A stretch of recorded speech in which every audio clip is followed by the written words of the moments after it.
तो भैया क्लास 12 वाले स्टूडेंट ध्यान देंगे, भौतिक विज्ञान विषय का पेपर देने से पहले आप इस क्लास को जरूर कर लीजिए। इस क्लास में जो मॉडल पेपर मैं आपको सॉल्व कराने जा रहा हूं वो आपके बोर्ड एग्जाम के लिए बहुत ही ज्यादा महत्वपूर्ण है। काफी ज्यादा कुछ आपको इस मॉडल पेपर से सीखने को मिलेगा। चलिए देखते हैं। जानते हो समय लॉस नहीं करते हैं हम। देखिए पहला प्रश्न जो होता है खंड आ में बहुविकल्पी प्रश्न होता है, ठीक है। तो देखिए बहुविकल्पी प्रश्न टोटल कितने होते हैं, तो आप सभी लोग बोलेंगे बहुविकल्पी प्रश्न टोटल होते हैं 6। जैसे पहला बहुविकल्पी प्रश्न दिया है कि आवेश क्यों चुंबकीय क्षेत्र बी के अनुदिश v चाल से प्रवेश करता है। चुंबकीय क्षेत्र में आवेश पर बल क्या होगा। तो भाई आवेश देखो, अगर कोई आवेश क्यों है वो चुंबकीय क्षेत्र बी के अनुदिश v वेग से प्रवेश करता है तो उस पर कार्य करने वाला जो बल होता है, देखिए अगर अनुदिश चुंबकीय क्षेत्र के अनुदिश वो प्रवेश ना करता, थीटा डिग्री कोण पर करता, तो हम लोग जानते हैं ए बराबर सूत्र होता है Q V B sine theta, ये होता है सूत्र। लेकिन उनका अनुदिश चुंबकीय क्षेत्र के अनुदिश होने का मतलब है कि थीटा बराबर आपका 0 डिग्री, लंबवत कहते तो 90 डिग्री ले लेते। तो जब थीटा बराबर 0 डिग्री लोगे तो ये हो जाएगा एफ बराबर क्यू वी बी और ये हो जाएगा साइन 0, और साइन 0 की वैल्यू होती है 0, तो एफ बराबर कितना आ जाएगा 0। अगर कोई आवेश चुंबकीय क्षेत्र के अनुदिश विवेक से प्रवेश करता है तो उस पर कार्य करने वाला बल कितना हो जाएगा भैया, 0 हो जाएगा। ऑप्शन नंबर 4 इस क्वेश्चन का राइट आंसर हो जाएगा। खा पार्ट की ओर बढ़ते हैं भाई। खा पार्ट में दिया जा रहा है कि के परावर्तक वाले माध्यम में रखे दो बिंदु आवेशों के बीच लगने वाला स्थिर वैद्युत बल F1 है।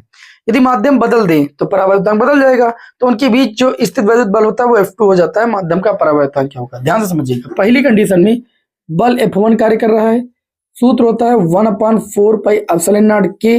तो पहली स्थिति में जो माध्यम का अपवर्तनांक वो के दिया है, दो आवेश मान लेते हैं Q1 और Q2 के बीच की दूरी r, ये नियत है। तथा दूसरी स्थिति में कहा जा रहा है कि बल जो है वो आपका F2 हो जा रहा है और माध्यम चूंकि बदल रहा है तो परावैद्युतांक आपका मान लीजिए k डैश हो रहा है, ठीक। और Q1 Q2 तो आपका बदल नहीं रहा, बटे में r²।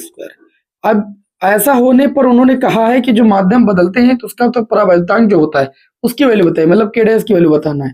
तो समीकरण जब 1/2 करेंगे, समीकरण 1/2 से, तो ऊपर आपका हो जाएगा F1, नीचे आपका हो जाएगा F2। जब काटेंगे तो ये इससे सब कैंसिल हो जाएगा। ऊपर बचेगा 1/k, नीचे बचेगा 1/k डैश। इसको आप लिख सकते हो k डैश बटे में k। ये k डैश ऊपर चला जाएगा, k नीचे आ जाएगा। आपको k डैश की वैल्यू चाहिए, k डैश बराबर k आ जाएगा इधर गुणे में k F1 बटे में कितना भाई आपका हो जाएगा F2। बताइए भाई, तो ऑप्शन अपना देख लीजिए। ऑप्शन नंबर आपका जो 3rd हो जाएगा वो आपके इस क्वेश्चन का राइट आंसर हो जाएगा। हमें उम्मीद है कि आप लोगों को इतना बेहतरीन तरीके से मैं आपको पढ़ा रहा हूं, समझ में चीजें आ रही होंगी। बहुत सारे विद्यार्थी कमेंट करते रहते हैं कि सर न्यूमेरिकल में दिक्कत। मैंने आप लोगों को बताया, काफी दिनों से मैं कहते चला आ रहा हूं कि आप न्यूमेरिकल की सीरीज हमारी देख कर जाइए, आपको कोई दिक्कत नहीं होगी। 99 न्यूमेरिकल की सीरीज। गा पार्ट 18 सेंटीमीटर फोकस दूरी का एक अवतल लेंस और 12 सेंटीमीटर फोकस दूरी का एक उत्तल लेंस है। ये परस्पर संपर्क में रखे गए संयोजन की फोकस दूरी ज्ञात करना है।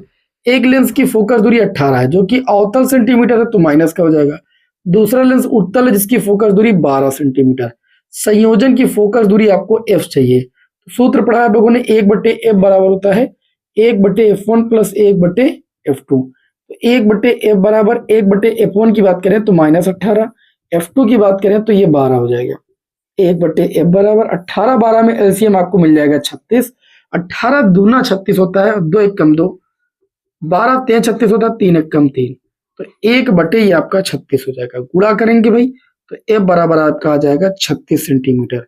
अर्थात एक बात और यहां से क्लियर हो गई कि अगर एक उत्तल लेंस हो और एक अवतल लेंस हो, उसको परस्पर संपर्क में रख दिया जाए और अवतल लेंस की फोकस दूरी उत्तल लेंस से ज्यादा हो तो संयुक्त लेंस उत्तल लेंस की बात कार्य करेगा, और उत्तल लेंस की फोकस दूरी अवतल लेंस से ज्यादा हो तो संयुक्त लेंस अवतल लेंस की बात कार्य करेगा। ये स्थिति भी मैंने आपको दोहरा दी। आगे बात करते हैं घा पार्ट की ओर। घा पार्ट में दिया गया पश्च अभिनद में आदर्श पीएन संधि डायोड का प्रतिरोध कितना होता है। देखिए पश्च अभिनद में क्या होता है कि धारा बहुत कम रहती है, वोल्टेज के मान को हम बढ़ाते जाते हैं। इसका रीजन ये है कि जो पीएन संधि होती है, जहां पर पी और एन टाइप क्षेत्र मिलकर के संधि का निर्माण करते हैं, जिसे पीएन संधि कहते हैं, उसके पास जो अवक्षय परत बनती है, इसको हासी परत के नाम से भी जानते हैं, उसकी जो चौड़ाई होती है पश्चिमनत में वो बढ़ जाती है। मतलब क्या होती है, बढ़ जाती है। तो जो अवरोध होता है, प्रतिरोध जो होता है वो अनंत हो जाता है, बहुत ज्यादा बढ़ जाता है। तो इन्होंने कहा कि पश्चिमनत में आदर्श पीएन संध डायोड का प्रतिरोध कितना होता है, तो आप कहेंगे उस स्थिति में चूंकि अवक्षय परत की चौड़ाई बहुत ज्यादा बढ़ जाती है, इसलिए प्रतिरोध कितना हो जाता है आपका, अनंत हो जाता है। आपको पता भी है कि धारा माइक्रो एम्पियर में उस स्थिति में बहती है। ये आप लोगों को प्रैक्टिकल में भी मैंने आपको दिखाया था। अंगापाड़, किसी चालक तार की प्रतिरोधकता की बात की गई कि किसी चालक तार की प्रतिरोधकता किस पर निर्भर करती है। प्रतिरोध नहीं पूछा किस पर निर्भर करता है, प्रतिरोधकता। और प्रतिरोधकता निर्भर करती है तार के पदार्थ पर। किस पर निर्भर करती है, तार के पदार्थ पर। भूलिएगा बिल्कुल नहीं और गलती कीजिएगा नहीं। तो ऑप्शन नंबर थर्ड आपके इस क्वेश्चन का राइट आंसर हो जाएगा। चार पार्ट में दिया गया है कि 1.5 वोल्ट विद्युत वाहक बल, 1.5 वोल्ट विद्युत वाहक बल, विद्युत वाहक बल को ई से लिखते हैं। ये आपको दिया गया है 1.5 वोल्ट। आगे प्रश्न में बोला गया है कि विद्युत वाहक बल के सेल को 1.9 ओम के बाह्य प्रतिरोध को आर से लिखते हैं, जिसकी वैल्यू 1.9 ओम दी गई। जोड़ने पर प्रवाहित जो धारा है वो 0.75 एम्पियर की धारा है, ऐसा प्रश्न बोल रहा है। कह रहे हैं कि सेल का आंतरिक प्रतिरोध क्या होगा। तो आप सभी लोगों ने सूत्र पढ़ा है, आई बराबर होता है आपका ई बटे में capital R plus small R. ठीक है, अगर यहां से आप गुणा करना चाहें तो capital R plus small R बराबर ई बटे में आई भी आप लिख सकते हैं। ई की वैल्यू की बात करें तो 1.5 वोल्ट है, आई की बात करें तो 0.75 है। इस पॉइंट से इस पॉइंट घटाओगे, यहाँ जीरो बढ़ेगा, 75 दूना आपका हो जाएगा 150। आर की वैल्यू है 1.9 और प्लस ये हो जाएगा स्मॉल आर बराबर 2। तो स्मॉल आर की वैल्यू हो जाएगी 2 माइनस 1.9। जब 2 से 1.9 घटाओगे तो 0.1 ओम आ जाएगा, जिसे सेल का आंतरिक प्रतिरोध कहते हैं। बात समझ में आ गई। ऑप्शन नंबर आपका जो हो जाएगा थर्ड इस क्वेश्चन का राइट आंसर हो जाएगा। मैं उम्मीद करता हूं कि जितने भी मैंने बहुविकल्पीय प्रश्न आपको समझाए वो सारे आपको समझ में आ गए होंगे। इसके बाद आता है खंड बा, और खंड बा में सारे एक एक नंबर वाले प्रश्न हैं, ये भी ध्यान से समझिएगा। बोला गया प्रकाश विद्युत प्रभाव के लिए आइंस्टीन समीकरण लिखिए।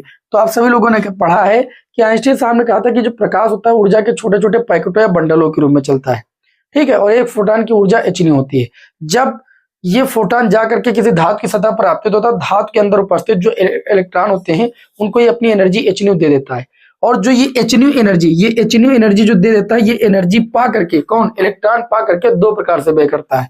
एक तो गतिज ऊर्जा प्रदान करने में व्यय करता है और एक कार्यफलन के रूप में व्यय करता है। इस h एनर्जी को दो प्रकार से व्यय करता है, E के और W के रूप में। तो यहां से इसको आप लिख सकते हो h बराबर E के बराबर आपका हाफ mv² लिखा जा सकता है, क्योंकि जो गतिज ऊर्जा होती है वो हाफ mv² के बराबर होती है, और कार्यफलन जो होता है वो h0 के बराबर होता है। तो इसको आप लोग देखिए, एक तरफ लिख लीजिए हाफ mv², इसको रोक लीजिए एक पक्ष में, इसको इधर भेज दीजिए और h कॉमन ले लीजिए, तो new minus new not. Einstein समीकरण को ऐसे भी लिख सकते हो, जो भी स्टेप आपको लिखना हो लिख लो, तीनों का मतलब एक है, इसे आइंस्टीन समीकरण कहते हैं। ठीक है, द्रव तरंगों के तरंगदैर्ध्य के लिए डी ब्रोगली सूत्र अभी मैंने आप लोगों को जल्द ही पढ़ाया था। ये सारे क्वेश्चन हमारे पढ़ाए हुए हैं, जो विद्यार्थी हमसे लगातार जुड़े हैं वो जानते हैं। डी ब्रोगली तरंगदैर्ध्य लैम्डा बराबर होता है h बटे में p, या इसको अगर कण का द्रव्यमान m वेग v हो तो लैम्डा बराबर h बटे कितना होता है आपका mv। डी ब्रोगली तरंगदैर्ध्य कहते हैं। h क्या होता है, प्लांक नियतांक होता है, जिसकी वैल्यू 6.63 × 10⁻⁻³ जूल सेकंड होती है। आगे बात करते हैं गा पार्ट की ओर। गा पार्ट में क्या दिया गया है कि एक समतल वैद्युत चुंबकीय तरंग, मैंने आपको जो 99 न्यूमेरिकल की सीरीज प्रोवाइड की है ना, उसमें एक एक न्यूमेरिकल आपको देखने को मिलेगा। ये जो न्यूमेरिकल है 99 न्यूमेरिकल सीरीज के 8वें चैप्टर में पहला न्यूमेरिकल ही मैंने आपको कराया था। इन्होंने कहा है कि एक समीकरण दिया गया है वैद्युत चुंबकीय तरंग में वैद्युत क्षेत्र का समीकरण, और ये वैद्युत क्षेत्र का समीकरण दिया गया है EZ बराबर करके दिया गया है 60 साइन, ध्यान से समझिएगा, और दिया गया है 500x plus 1.5 into 10⁻11 t volt प्रति मीटर। ये वैद्युत क्षेत्र की तीव्रता का समीकरण दिया गया है, दिख रहा है ना आप लोगों को। अब इसमें देखिए बोला गया है कि तरंग के चुंबकीय क्षेत्र का समीकरण निकालिए। तो मैं आपको बता दूं, C बराबर, देखिए यहां से अगर आप E0 की वैल्यू निकालेंगे तो आपको 60 मिलेगी। समीकरण की तुलना करेंगे E बराबर E0 साइन से, तो E0 की वैल्यू मिल जाएगी। अब C बराबर होता है E0 बटे में B0। बी नॉट की वैल्यू आप निकालेंगे तो ई नॉट 60 बटे में सी होती है प्रकाश की चाल 3 गुणे 10 की घात 8। 3 से 60 को काटेंगे तो यह आ जाएगा बी नॉट बराबर 20 गुणे 10 की घात 8, ऊपर जाएगा -8। चुंबकीय क्षेत्र का मात्रक होता है टेस्ला। और जैसे ही आपको बी नॉट की वैल्यू पता चल जाए तो वैद्युत क्षेत्र का समीकरण अगर पता है तो चुंबकीय क्षेत्र का समीकरण लिखने में कोई तकलीफ नहीं होती है। बस वही लिख देते हैं, बी बराबर बी नॉट की वैल्यू निकाल लेते हैं इस सूत्र से, और बाकी जो आपको लिखा होता है आगे वाला वो वैद्युत क्षेत्र के समीकरण से ही लिख देते हैं। 500x प्लस 1.5 गुणे 10 की घात 11 टी। और टेस्ला जरूर मात्रक जरूर लिख दीजिएगा। अब ध्यान रखिएगा, वैद्युत चुंबकीय तरंग में वैद्युत क्षेत्र और चुंबकीय क्षेत्र एक दूसरे के परपेंडिकुलर होते हैं। तो अगर चुंबकीय क्षेत्र जेड अक्ष पर है तो ये पक्का वाई अक्ष पर होगा। बी वाई कर दीजिएगा बस। बताइए भाई, सभी को बात समझ में? इसका स्क्रीनशॉट आप सभी को लेना है तो ले सकते हैं, और फिर हम आगे बढ़ते हैं भाई इसको रब करते हुए। ठीक है, आप सभी लोग भाई वीडियो को लाइक जरूर कर दिया करें। आप सभी लोगों के लिए इतनी ज्यादा मेहनत की जाती है, उसके बावजूद भी आप सभी लोग वीडियो को लाइक नहीं करते हैं। ठीक है, आप सभी को पता है कि व्हाइट बोर्ड पर पढ़ाने में ज्यादा मेहनत है, तो आप सभी लोगों को इसको देखते हुए कम से कम वीडियो को लाइक तो कर देना ही चाहिए। चलिए भाई, अब हम बढ़ेंगे आगे के क्वेश्चन की ओर। ओके, चलिए भाई अगला क्वेश्चन देखते हैं हम सभी लोग। अगला क्वेश्चन ये दिया गया है कि प्रत्यावर्ती परिपथ में वोल्ट मीटर का पाठ्यांक। अगर प्रत्यावर्ती धारा परिपथ की बात हो और वोल्ट मीटर के पाठ्यांक की बात हो, ये आपका दूसरे का होगा घा पाठ। तो मैं आपको बता दूं वो होता है VRMS। क्या होता है VRMS? वो आपको दिया गया है, कितना दिया गया? 220 वोल्ट दिया है, प्रश्न में दिया है। प्रश्न में ये बात आपसे कही जा रही कि विभव के शिखर मान मतलब वी नॉट की गणना करना है। आप सूत्र पढ़े हो, VRMS बराबर होता है वी नॉट बटे √2। तो वी नॉट की वैल्यू निकालेंगे तो VRMS इंटू में √2 हो जाएगा। VRMS की वैल्यू है 220, तो ये 220 √2 आ जाएगा। विभव ये भी है तो इसका मात्रक भी आपका कितना हो जाएगा? वोल्ट हो जाएगा। खा के बाद अंगा पाठ की ओर बढ़ते भाई। अंगा पाठ में आपसे क्या पूछा गया है? क्या दो समविभव पृष्ठ एक दूसरे को परस्पर परिच्छेद करते हैं? कारण सहित उत्तर दीजिए। नहीं, इसका जवाब क्या होगा? दो समविभव पृष्ठ एक दूसरे को परस्पर परिच्छेद नहीं करते। कारण मैं बता रहा हूं, ध्यान से सुनिए। दो समविभव पृष्ठ एक दूसरे को परस्पर परिच्छेद नहीं करते हैं क्योंकि दो समविभव पृष्ठ अगर एक दूसरे को परिच्छेद करेंगे तो उन बिंदुओं पर विभव के दो अलग अलग मान आपको मिलेंगे। ठीक है, और अगर एक ही बिंदु पर विभव के दो अलग अलग मान मिलेंगे तो भौतिक रूप से ये जो घटना है वो असंभव है। अतः दो समविभव पृष्ठ जो होते हैं वह एक दूसरे को परस्पर नहीं प्रतिच्छेद करते हैं या नहीं काटते हैं। मैं उम्मीद करता हूं कि आपको समझ में बात आ गई होगी। ठीक, जैसे दो वैद्युत बल रेखा एक दूसरे को नहीं काट सकते वैसे भी। आगे देखिए 4 नंबर में दिया गया है नाभिकीय रिएक्टर। नाभिकीय रिएक्टर किस सिद्धांत पर कार्य करता है? तो जो नाभिकीय रिएक्टर होता है, ध्यान से समझिएगा, नाभिकीय रिएक्टर जो होता है वो आपका नाभिकीय विखंडन की श्रृंखला अभिक्रिया के सिद्धांत पर कार्य करता है। नाभिकीय रिएक्टर किसके ऊपर? नाभिकीय विखंडन की, पूरा उत्तर लिखेगा, नाभिकीय विखंडन की श्रृंखला अभिक्रिया के सिद्धांत पर कार्य करता है। अभिक्रिया के सिद्धांत पर कार्य करता है। बताइए भाई, अच्छा लगा? तो इस तरीके से ये 1 नंबर वाले सारे प्रश्न होते हैं सॉल्व। अब हम लोग आ जाएंगे खंड सा पर। इस पर आ जाएंगे भाई खंड सा पर। चलिए, खंड सा में 2 नंबर वाले प्रश्न आप सभी से पूछे जाते हैं। जैसे देखिए दिया गया है तीसरे का पाठ, किसी चालक की वैद्युत धारिता से क्या अभिप्राय है? तो आप हेडिंग डालेंगे वैद्युत धारिता। देखिए मेरा काम है आप सभी को समझाना। अगर आपको नोट्स चाहिए होता तो मैं आपकी स्क्रीन पर परिभाषा लगा देता हूं जो बोलता हूं। देखिए, किसी चालक को आवेश देते हैं जब, तो उसके विभव में वृद्धि होती है। तो किसी चालक को अगर आवेश Q दिया जाए और उसके विभव में वृद्धि V हो जाए, तो चालक को दिए गए आवेश और उसके विभव में होने वाली वृद्धि के अनुपात को उस चालक की धारिता कहते हैं। धारिता को हम सभी लोग Q से लिखते हैं, C से लिखते हैं। किससे लिखते हैं? C से। किसी चालक को दिए गए आवेश से उस चालक के विभव में होने वाली वृद्धि के अनुपात को उस चालक की धारिता कहते हैं। धारिता को C से प्रदर्शित करते हैं। C बराबर Q/V होता है। इसके अगर मात्रक की बात करें तो एक मात्रक आपका निकल के आ जाएगा कूलाम प्रति वोल्ट, और दूसरे मात्रक की बात करें तो दूसरा मात्रक होता है फैरेड, और फैरेड जो होता है वो धारिता का बड़ा मात्रक माना गया है। ठीक, ये धारिता का बड़ा मात्रक।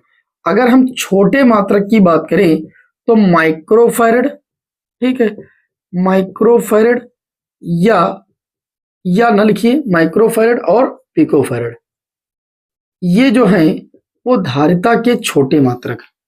ओके, इसमें पूछा गया था चालक की वैद्युत धारिता का मात्रक प्राप्त कीजिए। खंड सा के बाद का पार्ट के बाद खा पार्ट, लॉरेंज बल के लिए समीकरण लिखिए। मैं आपको बता दूं, इसके खा पार्ट में जो लॉरेंज बल होता है उसका समीकरण अभी इस पेपर के पहले प्रश्न में ही बता चुका हूं। F बराबर आपका होता है QVB sin थीटा। ये लॉरेंज बल का होता है समीकरण। अब इसमें कहा गया है एक ही स्थान पर लगाए गए 5 × 10⁴ वोल्ट प्रति मीटर के वैद्युत क्षेत्र, E की वैल्यू दी गई है आपको 5 × 10⁴ वोल्ट प्रति मीटर के वैद्युत क्षेत्र और 5 × 10⁻² वेबर प्रति मीटर स्क्वायर के चुंबकीय क्षेत्र की बात हुई। चुंबकीय क्षेत्र से इलेक्ट्रॉन बिना विचलित हुए गुजरता है। अगर इलेक्ट्रॉन, चुंबकीय क्षेत्र और वैद्युत क्षेत्र दोनों देखिए एक ही स्थान पर लगाए गए हैं और चुंबकीय क्षेत्र से इलेक्ट्रॉन बिना विचलित हुए निकलता है, तो चुंबकीय क्षेत्र और वैद्युत क्षेत्र एक क्या कर रहे हैं? इलेक्ट्रॉन पर दोनों बल कार्य कर रहे हैं, लेकिन एक दूसरे के विपरीत कार्य कर रहे हैं। अगर इलेक्ट्रॉन पर वैद्युत बल और चुंबकीय बल दोनों बराबर कार्य करेंगे, परिमाण में बराबर और दिशा में विपरीत, तो जो इलेक्ट्रॉन होगा वो आपका क्या होगा? चुंबकीय क्षेत्र से बिना विचलित हुए निकल सकता है। लेकिन अगर कोई बल कम ज्यादा हो गया, दिशा चेंज हो गई, तो फिर नहीं निकल सकता है। ठीक है, तो हम ये चीज कह सकते हैं, अगर इलेक्ट्रॉन निकल रहा है, चुंबकीय क्षेत्र से निकल रहा है, तो उस पर कार्य करने वाला QVB बल, ठीक, क्योंकि यहाँ पर एंगल की बात नहीं की गई, मतलब चुंबकीय बल और उस पर कार्य करने वाला वैद्युत बल जिसको हम QE बोलते हैं, F बराबर QE होता है। ये दोनों बराबर हैं परिमाण में और दिशा में विपरीत हैं, तभी जो है वो निकल पा रहा है। तो यहाँ पर Q से Q देंगे काट, क्योंकि इलेक्ट्रॉन के आवेश की बात हो रही, हमको चाहिए V, तो V बराबर आ जाएगा E/B से। और E की बात करें तो E की वैल्यू दी गई है 5 × 10⁴ और B की बात करी है 5 × 10⁻²। इससे इसको काट लीजिए, वेग 10⁻² ऊपर जाएगा, 10�6 मीटर प्रति सेकंड। ठीक, ये आपके इस क्वेश्चन का राइट आंसर हो जाएगा। आगे अगर बात करें गा पार्ट में, नाभिक की बंधन ऊर्जा का अर्थ समझाइए। गा पार्ट में नाभिक की बंधन ऊर्जा, मैं अभी आप लोगों को जल्दी ही मैंने बताया है, बॉन्डिंग एनर्जी एग्जाम में जरूर आती है। नाभिक की बंधन ऊर्जा क्या होती है? नाभिक में उपस्थित न्यूक्लियनों को परस्पर अलग करने के लिए, न्यूक्लियन क्या होते हैं? नाभिक में उपस्थित जो आपके प्रोटॉन और न्यूट्रॉन होते हैं, उनको परस्पर अलग करने के लिए आवश्यक ऊर्जा की मात्रा को उस नाभिक की बंधन ऊर्जा कहते हैं। और नाभिक की बंधन ऊर्जा जितनी अधिक होती है, नाभिक उतना ही अधिक स्थायी माना जाता है। प्रश्न में आपसे ये पूछा गया है कि नाभिक की बंधन ऊर्जा का अर्थ समझिए। ये तो आपको समझ में आ गया होगा कि नाभिक की बंधन ऊर्जा क्या होती है? नाभिक में उपस्थित न्यूक्लियनों को परस्पर अलग करने के लिए आवश्यक ऊर्जा की मात्रा को नाभिक की बंधन ऊर्जा कहते हैं। नाभिक की बंधन ऊर्जा जितनी अधिक होगी, नाभिक उतना ही अधिक स्थायी होगा। आगे कहा गया है प्रश्न में कि नाभिक की बंधन ऊर्जा प्रति न्यूक्लियन का द्रव्यमान संख्या पर निर्भरता। तो मैं आप लोगों को बहुत अच्छे से बताना जा रहा हूं, द्रव्यमान संख्या पर निर्भरता, इसको समझिएगा। उत्तर को हम सभी क्या करेंगे? स्क्रीन पर लगा देंगे, आप अच्छे से स्क्रीनशॉट ले लीजिएगा। मैं आपको बता दूं, जो द्रव्यमान संख्या तत्व जो 56 द्रव्यमान संख्या वाले होते हैं या इसके आसपास वाले जो द्रव्यमान संख्या वाले तत्व होते हैं, उनकी जो बॉन्डिंग एनर्जी होती है वो बहुत अधिक होती है, सबसे अधिक होती है। ठीक है, 56 या 56 के आसपास जो भी द्रव्यमान संख्या वाले तत्व होते हैं उनकी जो बंधन ऊर्जा होती है बहुत अधिक होती है। और इस 56 द्रव्यमान संख्या से अधिक या 56 द्रव्यमान संख्या से कम द्रव्यमान संख्या वाले जो तत्व होते हैं उनकी जो बंधन ऊर्जा होती है वो क्या हो जाती है, धीरे धीरे कम होती जाती है, मतलब बहुत कम हो जाती है। बताइए, किसी को कोई दिक्कत? ठीक है, अधिक द्रव्यमान संख्या वाले तत्वों की बंधन ऊर्जा क्या होती है और एक कम द्रव्यमान संख्या वाले इससे कम द्रव्यमान संख्या वाले तत्वों की जो बंधन ऊर्जा होती है वो धीरे धीरे और कम होती जाती है। जो 56 द्रव्यमान संख्या वाले तत्व होते हैं इनके आसपास वाले तत्व होते हैं, मतलब 56 के आसपास वाले, उनकी जो बंधन ऊर्जा होती है सबसे अधिक होती है। इस तरीके से हम ये कह सकते हैं कि जो नाभिक की बंधन ऊर्जा होती है प्रति न्यूक्लियन का द्रव्यमान संख्या पर इस तरीके से निर्भरता मैंने आपको बता दिया कि जो 56 द्रव्यमान संख्या वाले तत्व होते हैं उनकी बंधन ऊर्जा अधिक होती है आसपास, और इससे अधिक या कम वाले तत्वों की जो बंधन ऊर्जा होती है वो धीरे धीरे कम होती जाती है। बंधन ऊर्जा वक्र को आपने पढ़ा होगा। घ पार्ट की ओर आ जाते हैं। घ पार्ट में कहा गया है कि ध्रुवित और अध्रुवित प्रकाश का चित्रीय निरूपण कीजिए। मैं आपको बता चुका हूं ध्रुवित प्रकाश क्या होता है। अध्रुवित प्रकाश जिसमें वैद्युत वेक्टर के कंपन क्या होते हैं, एक दिशा में ना होकर के सभी दिशाओं में होते हैं। ये जो फूल जैसा चिन्ह होता है ये अध्रुवित प्रकाश का चित्र है। और ध्रुवित प्रकाश क्या होता है, ध्रुवित प्रकाश को हम लोग समतल ध्रुवित प्रकाश भी कहते हैं। ऐसे प्रकाश जिसमें वैद्युत वेक्टर के कंपन सभी दिशाओं में न होकर एक ही दिशा में होते हैं, उसे हम सभी लोग कहते हैं, कौन सा प्रकाश कहते हैं, उसे हम सभी लोग कहते हैं समतल ध्रुवित प्रकाश या ध्रुवित प्रकाश। तो मैंने अध्रुवित प्रकाश और ध्रुवित प्रकाश का चित्रीय निरूपण कर दिया जैसा प्रश्न कह रहा था। फिर इन्होंने कहा किसी पारदर्शी माध्यम के लिए ध्रुवण कोण को हम लोग बोलते हैं आईपी, वो आपको दिया गया है 60 डिग्री। प्रश्न कह रहा है कि अपवर्तन कोण और माध्यम के अपवर्तनांक का मान ज्ञात कीजिए। मैं आपको बता दूं तो प्रकाश के ध्रुवण की घटना है, प्रकाश के ध्रुवण की जो घटना है वह क्या होती है, प्रकाश की किस प्रकृति की पुष्टि करती है, अनुप्रस्थ प्रकृति की पुष्टि करती है। इसका मतलब ये, अनुप्रस्थ का मतलब जिसमें वैद्युत वेक्टर के कंपन तरंग संचरण की दिशा के लंबवत गति करे, तो लंबवत का मतलब होता है यहाँ पर जो अपवर्तन कोण आर होता है और जो कोण आईपी होता है जिसको ध्रुवण कोण कहते हैं, इन दोनों का योग कितना होता है 90 डिग्री।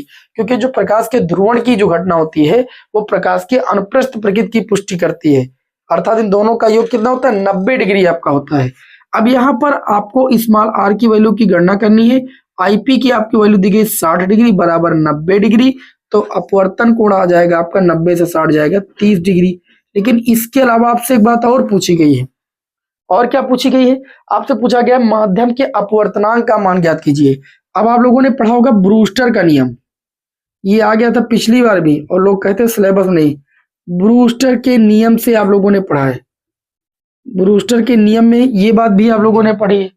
ठीक है, ब्रूस्टर के नियम से अभी किसी मॉडल पेपर में मैंने इसको कराया भी था। एन बराबर आपका होता है tan IP, क्या होता है एन बराबर tan IP, तो एन बराबर tan IP, IP की वैल्यू कितनी है 60 डिग्री, और tan 60 डिग्री की वैल्यू होती है √3, और √3 का मान होता है 1.7321।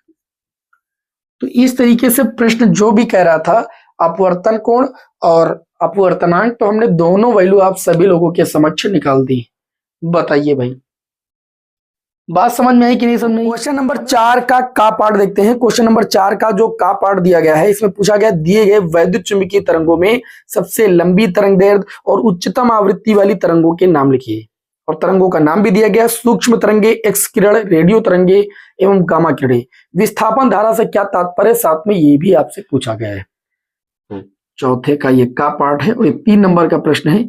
आप सभी लोगों को मैंने एक ट्रिक बताई थी, गाय पद असुर। मजा नहीं आएगा क्लास में तो कहना, गाय पद असुर। और इसमें हर एक चीज का मैंने नाम बताया था। गा का मतलब गामा किरणें, ए का मतलब एक्स किरणें, पराबैंगनी, दा का मतलब दृश्य, आ का मतलब औरत किरणें, सू का मतलब सूक्ष्म तरंगे, आर का मतलब रेडियो किरणें, रेडियो तरंगे।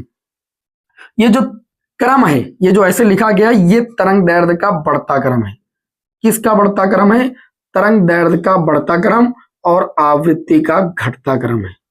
मतलब हम सभी लोग ये चीज कह सकते हैं कि जो सबसे लंबी तरंग दैर्ध्य वाली तरंग होगी, सबसे लंबी तरंग दैर्ध्य, सबसे लंबी जो तरंग दैर्ध्य होगी वो काहे की होगी? तो आप कहेंगे सबसे लंबी तरंग दैर्ध्य रेडियो तरंगों की होगी। किसकी होगी भाई? रेडियो तरंगों की। और रेडियो तरंगे आपको दिया भी गया है ऑप्शन में, रेडियो तरंगे, है ना। तो रेडियो जो तरंगे होंगी, इनकी जो तरंग दैर्ध्य होती है वो इन सभी किरणों में, सभी तरंगों में सबसे अधिक होती है। अच्छा, अब मैंने बताया अभी आप लोगों को ये आवृत्ति का घटता क्रम, मतलब सबसे अधिक आवृत्ति किसकी होती है? गामा किरणों की। क्या गामा किरणें आप है? तो आप कहेंगे हाँ है। तो सबसे प्रश्न में पूछा गया था उच्चतम आवृत्ति, उच्चतम का मतलब अधिक, उच्चतम आवृत्ति वाली जो तरंग हो जाएगी, सबसे उच्चतम आवृत्ति वाली जो तरंग हो जाएगी वो आपकी हो जाएगी गामा किरणें। ठीक, अगर नहीं होता तो गामा के बाद जो होता उसको लिखते। बात समझ में गई? तो एक नंबर यहां से आपको मिल जाएगा, एक नंबर यहां से मिल जाएगा। साथ ही में आपसे प्रश्न में ये भी पूछा गया है कि विस्थापन धारा किसे कहते हैं। जितना प्रश्न पूछता जाए उसका जवाब आप देते जाए, बस आपको पूरे नंबर मिलेंगे। फालतू की बात इधर उधर मत लिखिएगा। विस्थापन धारा किसे कहते हैं? विस्थापन धारा मैंने आपको बताया कि एक आभासी धारा होती है। क्या होता है कि जब संधारित्र के प्लेटों को आवेशित किया जाता है, तो संधारित्र के प्लेटों को आवेशित किया जाता है तो उसके अंदर जो वैद्युत क्षेत्र उत्पन्न होता है वो वैद्युत क्षेत्र समय के साथ बदलता है। मेरी बात को ध्यान समझिएगा। जब हम संधारित्र के प्लेटों को क्या करते हैं? आवेशित करते हैं, तो समांतर प्लेट संधारित्र की प्लेटों के बीच जो वैद्युत क्षेत्र होता है वो समय के साथ बदलता है।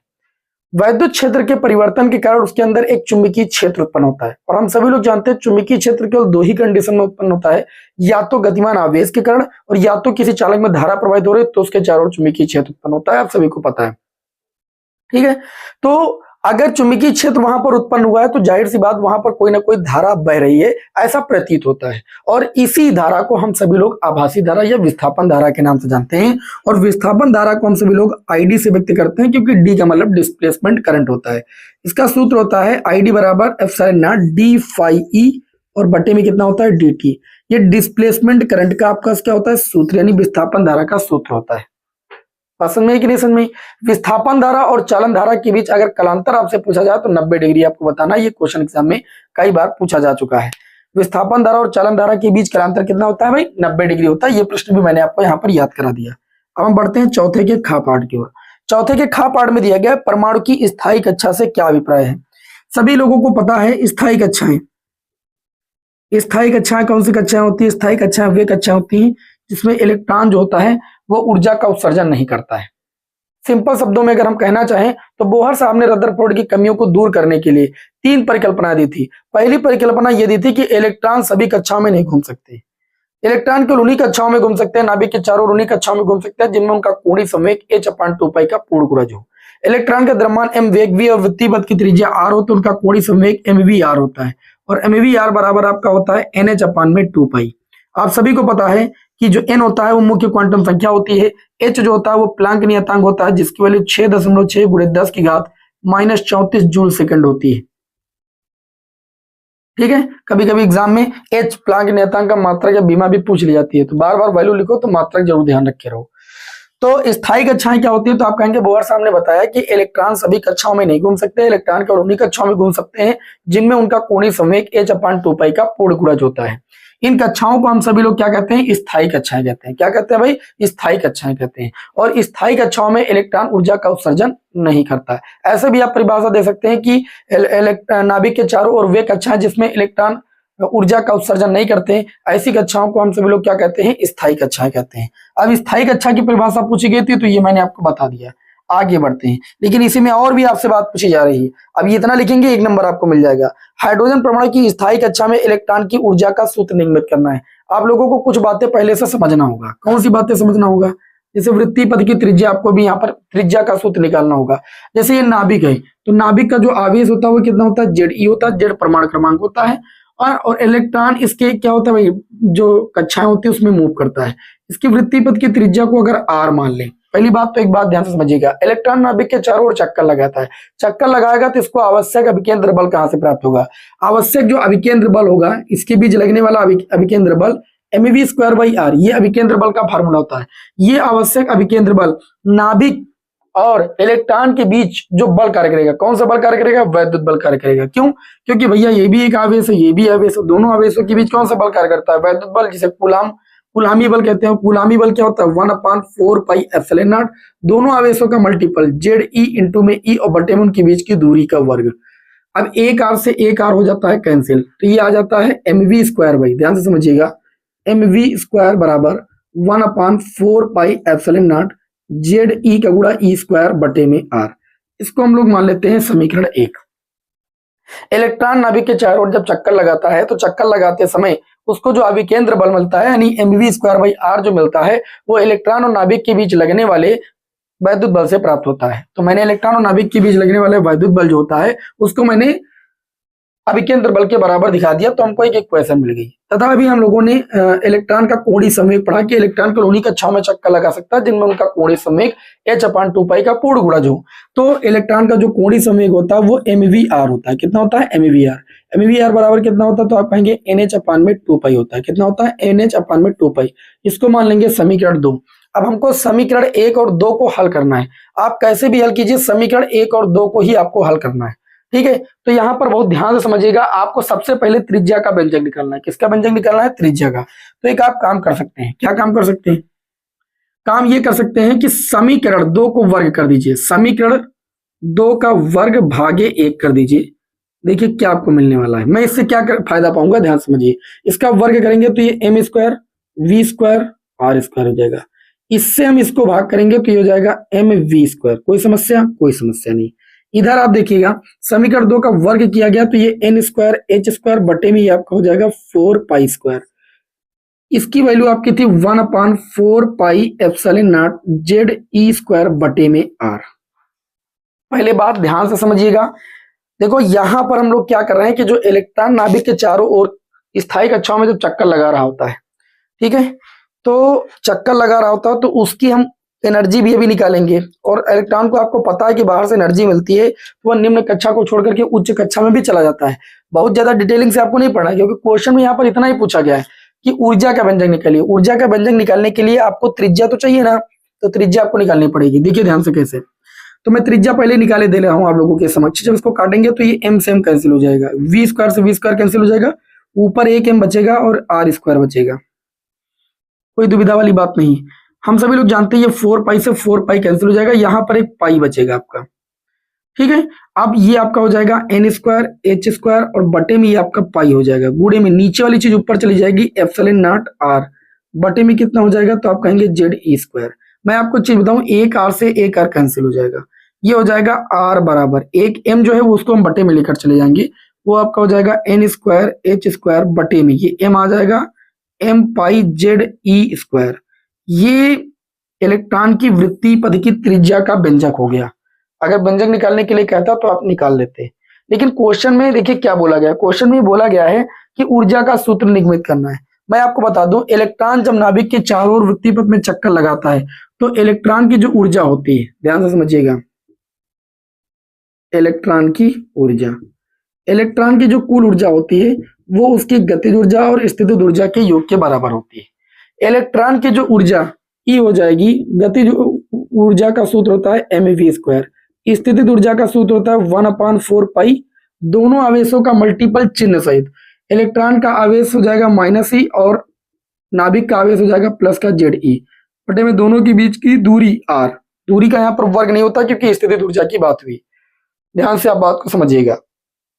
अब ये आपका कितना हो जाएगा? E बराबर 1/2 mv² की बात करें तो mv² की वैल्यू समीकरण 1 से रख देंगे। कितनी है आप? तो आप कहेंगे जेड ई स्क्वायर बटे में 4 पाई एप्सिलॉन नॉट इंटू में r प्लस।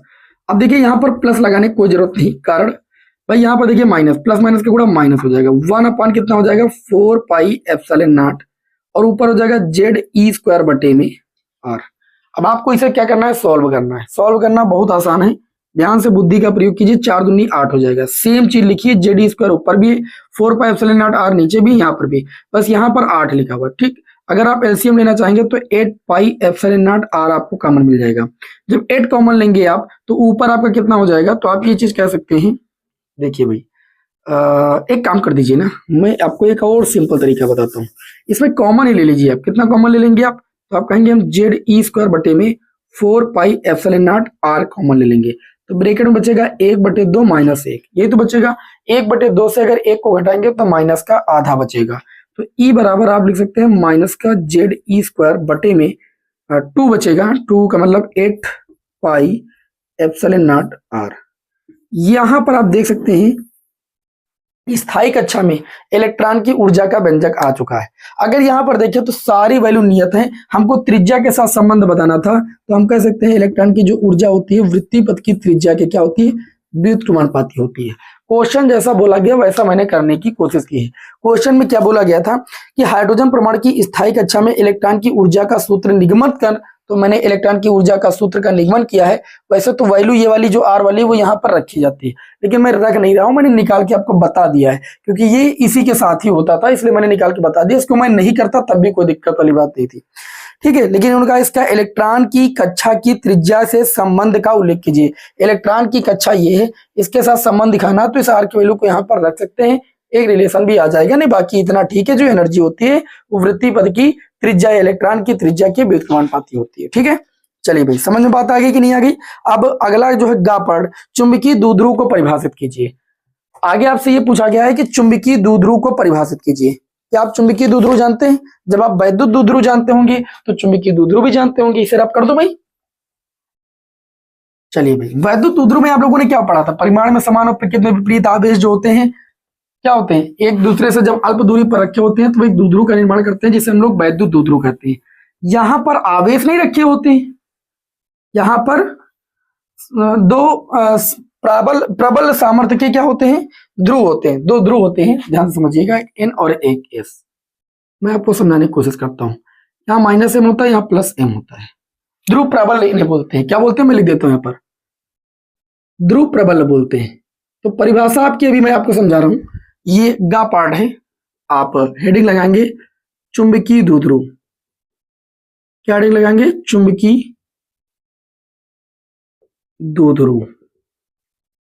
चुंबकीय द्विध्रुव में माइक देखिए भाई, गिर गया था। चुंबकीय द्विध्रुव समझिएगा ध्यान से। आप क्या कहेंगे? चुंबकीय द्विध्रुव की परिभाषा बहुत आसान, आप बोलेंगे समान सामर्थ्य के। ये समान सामर्थ्य के होते हैं लेकिन विजातीय होते हैं, मतलब अलग अलग ध्रुव होते हैं। समान सामर्थ्य के दो विजातीय चुंबकीय ध्रुव जब एक दूसरे से अल्प दूरी 2l पर रखे होते हैं तो वे एक द्विध्रुव का निर्माण करते हैं, जिसे हम सभी लोग चुंबकीय द्विध्रुव कहते हैं। क्या कहते हैं? चुंबकीय द्विध्रुव कहते हैं। बात समझे कि नहीं समझे?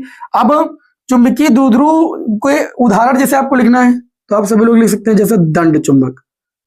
क्या लिख सकते हैं? दंड चुंबक। ये क्या है आपका? दंड चुंबक आदि, ठीक है। लूप भी आप लोग लिख सकते हैं, और धारावाही लूप, धारावाही कुंडली, ये सब क्या है? चुंबकीय द्विध्रुव के उदाहरण है। धारावाही कुंडली भी लिख लीजिए, धारावाही कुंडली, ये सब उदाहरण है चुंबकीय द्विध्रुव के। तो प्रश्न में चुंबकीय द्विध्रुव पूछा गया था, तो आप बोलेंगे समान सामर्थ्य के और विपरीत या विजातीय प्रकृति के जब दो ध्रुव प्रबल एक दूसरे से अल्प दूरी 2l पर रखे होते हैं तो वे एक द्विध्रुव का निर्माण करते हैं, जिसे हम सभी लोग चुंबकीय द्विध्रुव कहते हैं। एग्जाम्पल के लिए जैसे धारावाही कुंडली, दंड चुंबक आदि, ये सब क्या है? चुंबकीय द्विध्रुव है। अब क्वेश्चन में आपसे ये पूछा गया है, ध्यान समझिए। क्वेश्चन में आपसे कहा गया है कि चुंबकीय द्विध्रुव को परिभाषित कीजिए और चुंबकीय क्षेत्र में चुंबकीय द्विध्रुव पर लगने वाले बल आघूर्ण का व्यंजक प्राप्त कीजिए। जैसे आप सभी लोगों ने वैद्युत क्षेत्र में वैद्युत द्विध्रुव को रख करके बल आघूर्ण का व्यंजक प्राप्त किया, टाउ बराबर PE sin थीटा है, वैसे यहाँ पर टाउ बराबर MB sin थीटा आता है। देखिए कैसे, तो यहाँ पर आप लिखेंगे चुंबकीय द्विध्रुव आघूर्ण का व्यंजक। चुंबकीय, क्या पूछा गया प्रश्न में? चुंबकीय क्षेत्र में चुंबकीय द्विध्रुव पर लगने वाला, चुंबकीय द्विध्रुव पर लगने वाला बल आघूर्ण, पर लगने वाला बल आघूर्ण। बहुत ध्यान से समझिएगा, आप लोगों को हम बहुत ज्यादा यहाँ पर डिटेल से लिख के नहीं बताते, शॉर्ट मेथड से बताते हैं कि जल्दी कम समय में आपको समझ में आ जाए। यहाँ पर एक समान चुंबकीय क्षेत्र हो या एक समान वैद्युत क्षेत्र, इसको आप ऐसे प्रदर्शित कर सकते हैं। और एक आप ले लेंगे क्या, यहाँ पर दंड चुंबक। इस दंड चुंबक को हम नाम भी दे सकते हैं। इसकी जो दूरी होगी वो क्या होगी आपकी? अल्प दूरी 2l होगी। -M सामर्थ्य का, ये +M सामर्थ्य का हो जाएगा। ये A हो जाएगा, ये B हो जाएगा। इसकी लंबवत दूरी जैसे वहां पर ज्ञात की थी, θ डिग्री कोण पर झुका हुआ है, ठीक है। तो लंबवत दूरी निकालने के लिए आप यहाँ पर क्या करते हो? sin θ बराबर लगाते हो लंब बटे कण। लंब हो गया कर्ण 90 डिग्री के सामने भुजा कितनी हो जाती है 2l। जब लंबवत दूरी निकालते हो तो ये आ जाता है 2l sin थीटा। ठीक, एक ध्रुव माइनस है एक प्लस। एक इस पर बल कार्य करता है इधर mb, और इस पर एक बल कार्य करता है mb इधर की ओर। ये दोनों बल युग्म बनाते हैं, जोड़ा बनाते हैं, और जोड़ा बनाने के बाद इसको चुंबकीय क्षेत्र के समांतर लाने का प्रयास करते हैं, जिसे प्रत्यानयन बलयुग्म आघूर्ण कहते हैं। मतलब इसको चुंबकीय क्षेत्र के समांतर लाने का प्रयास करते हैं। ठीक, तो इस प्रकार इसको क्या होता है, घुमाने की प्रवृत्ति आ रही है, जिसे हम सभी लोग क्या कहते हैं, चुंबकीय द्विध्रुव पर लगने वाले बलयुग्म का आघूर्ण कहते हैं। अब जो बलयुग्म का आघूर्ण होता है टाउ बराबर, वो आपका सूत्र होता है बल गुणे लंबवत दूरी।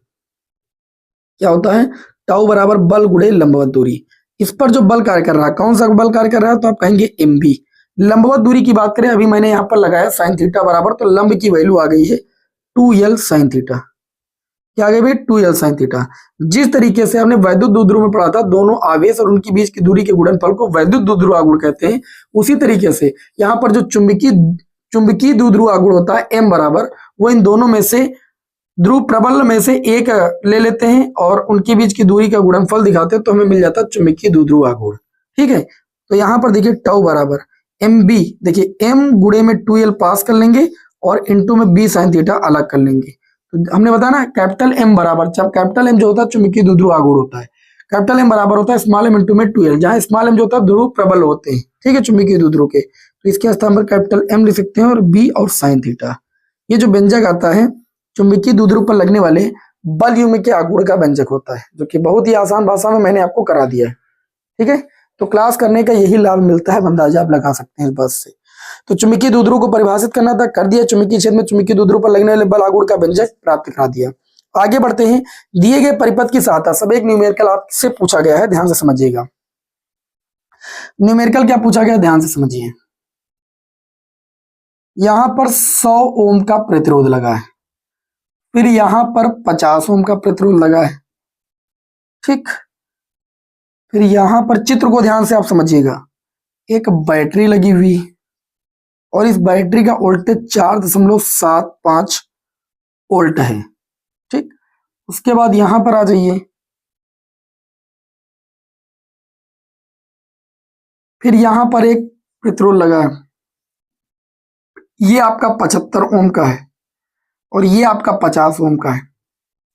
क्वेश्चन में आपसे पूछा जा रहा है, दिए गए परिपथ की सहायता से परिपथ का कुल प्रतिरोध और सेल से प्रवाहित धारा की आपको गणना करनी है। पहले तो इस परिपथ का कुल प्रतिरोध निकालना है।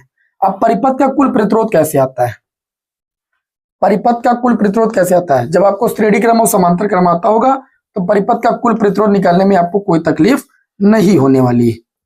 चलिए आपको हम ये बताते हैं कि इस परिपथ का हम तुल्य प्रतिरोध कैसे निकालेंगे।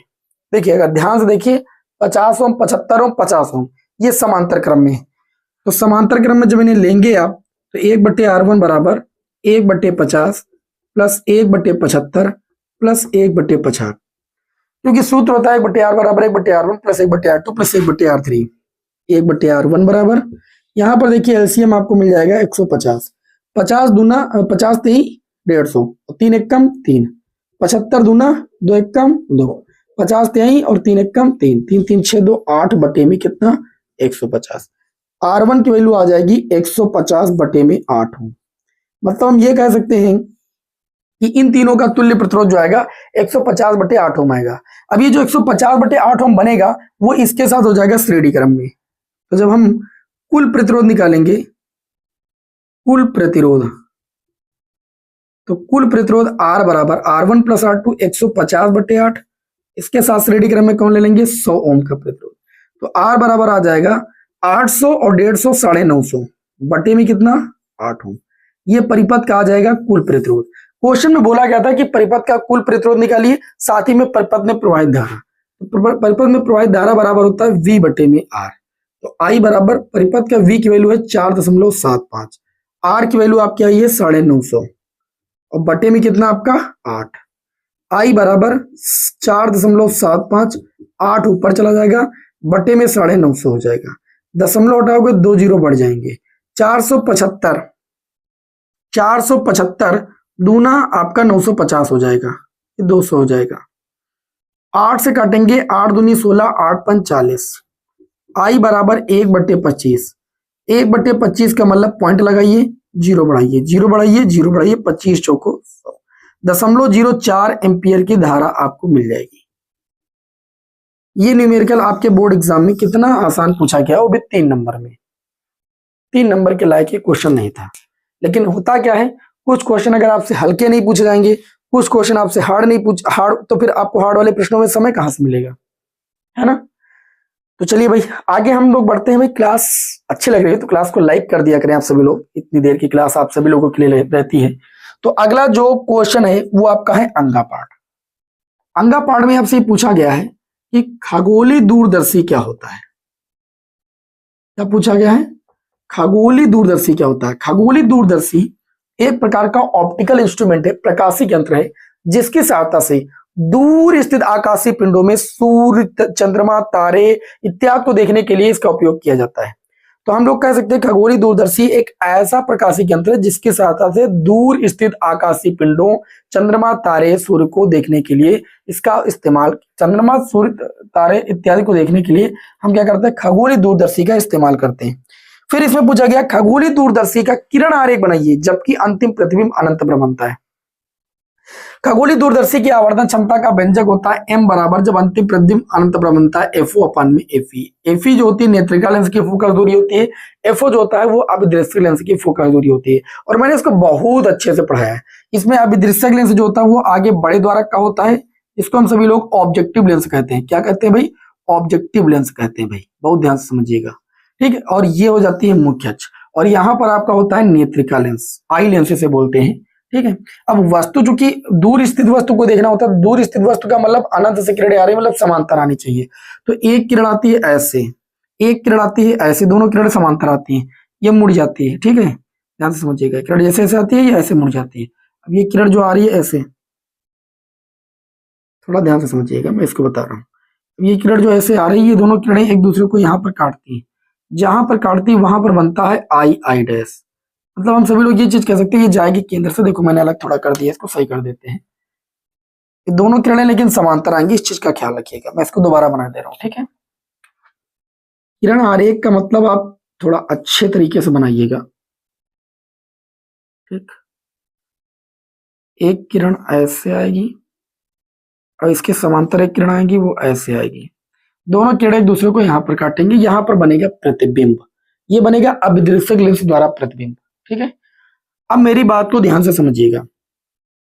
नेत्रिका लेंस का जो फोकस पॉइंट होगा, अगर उसको आप यहीं पर रखेंगे, इसी वस्तु पर रखेंगे, मतलब दंतुर्दंड चक्र व्यवस्था द्वारा इसको इस तरीके से एडजस्ट कीजिए। माइक बार बार छूट जा रहा, कोई दिक्कत नहीं, फिर लगा देंगे।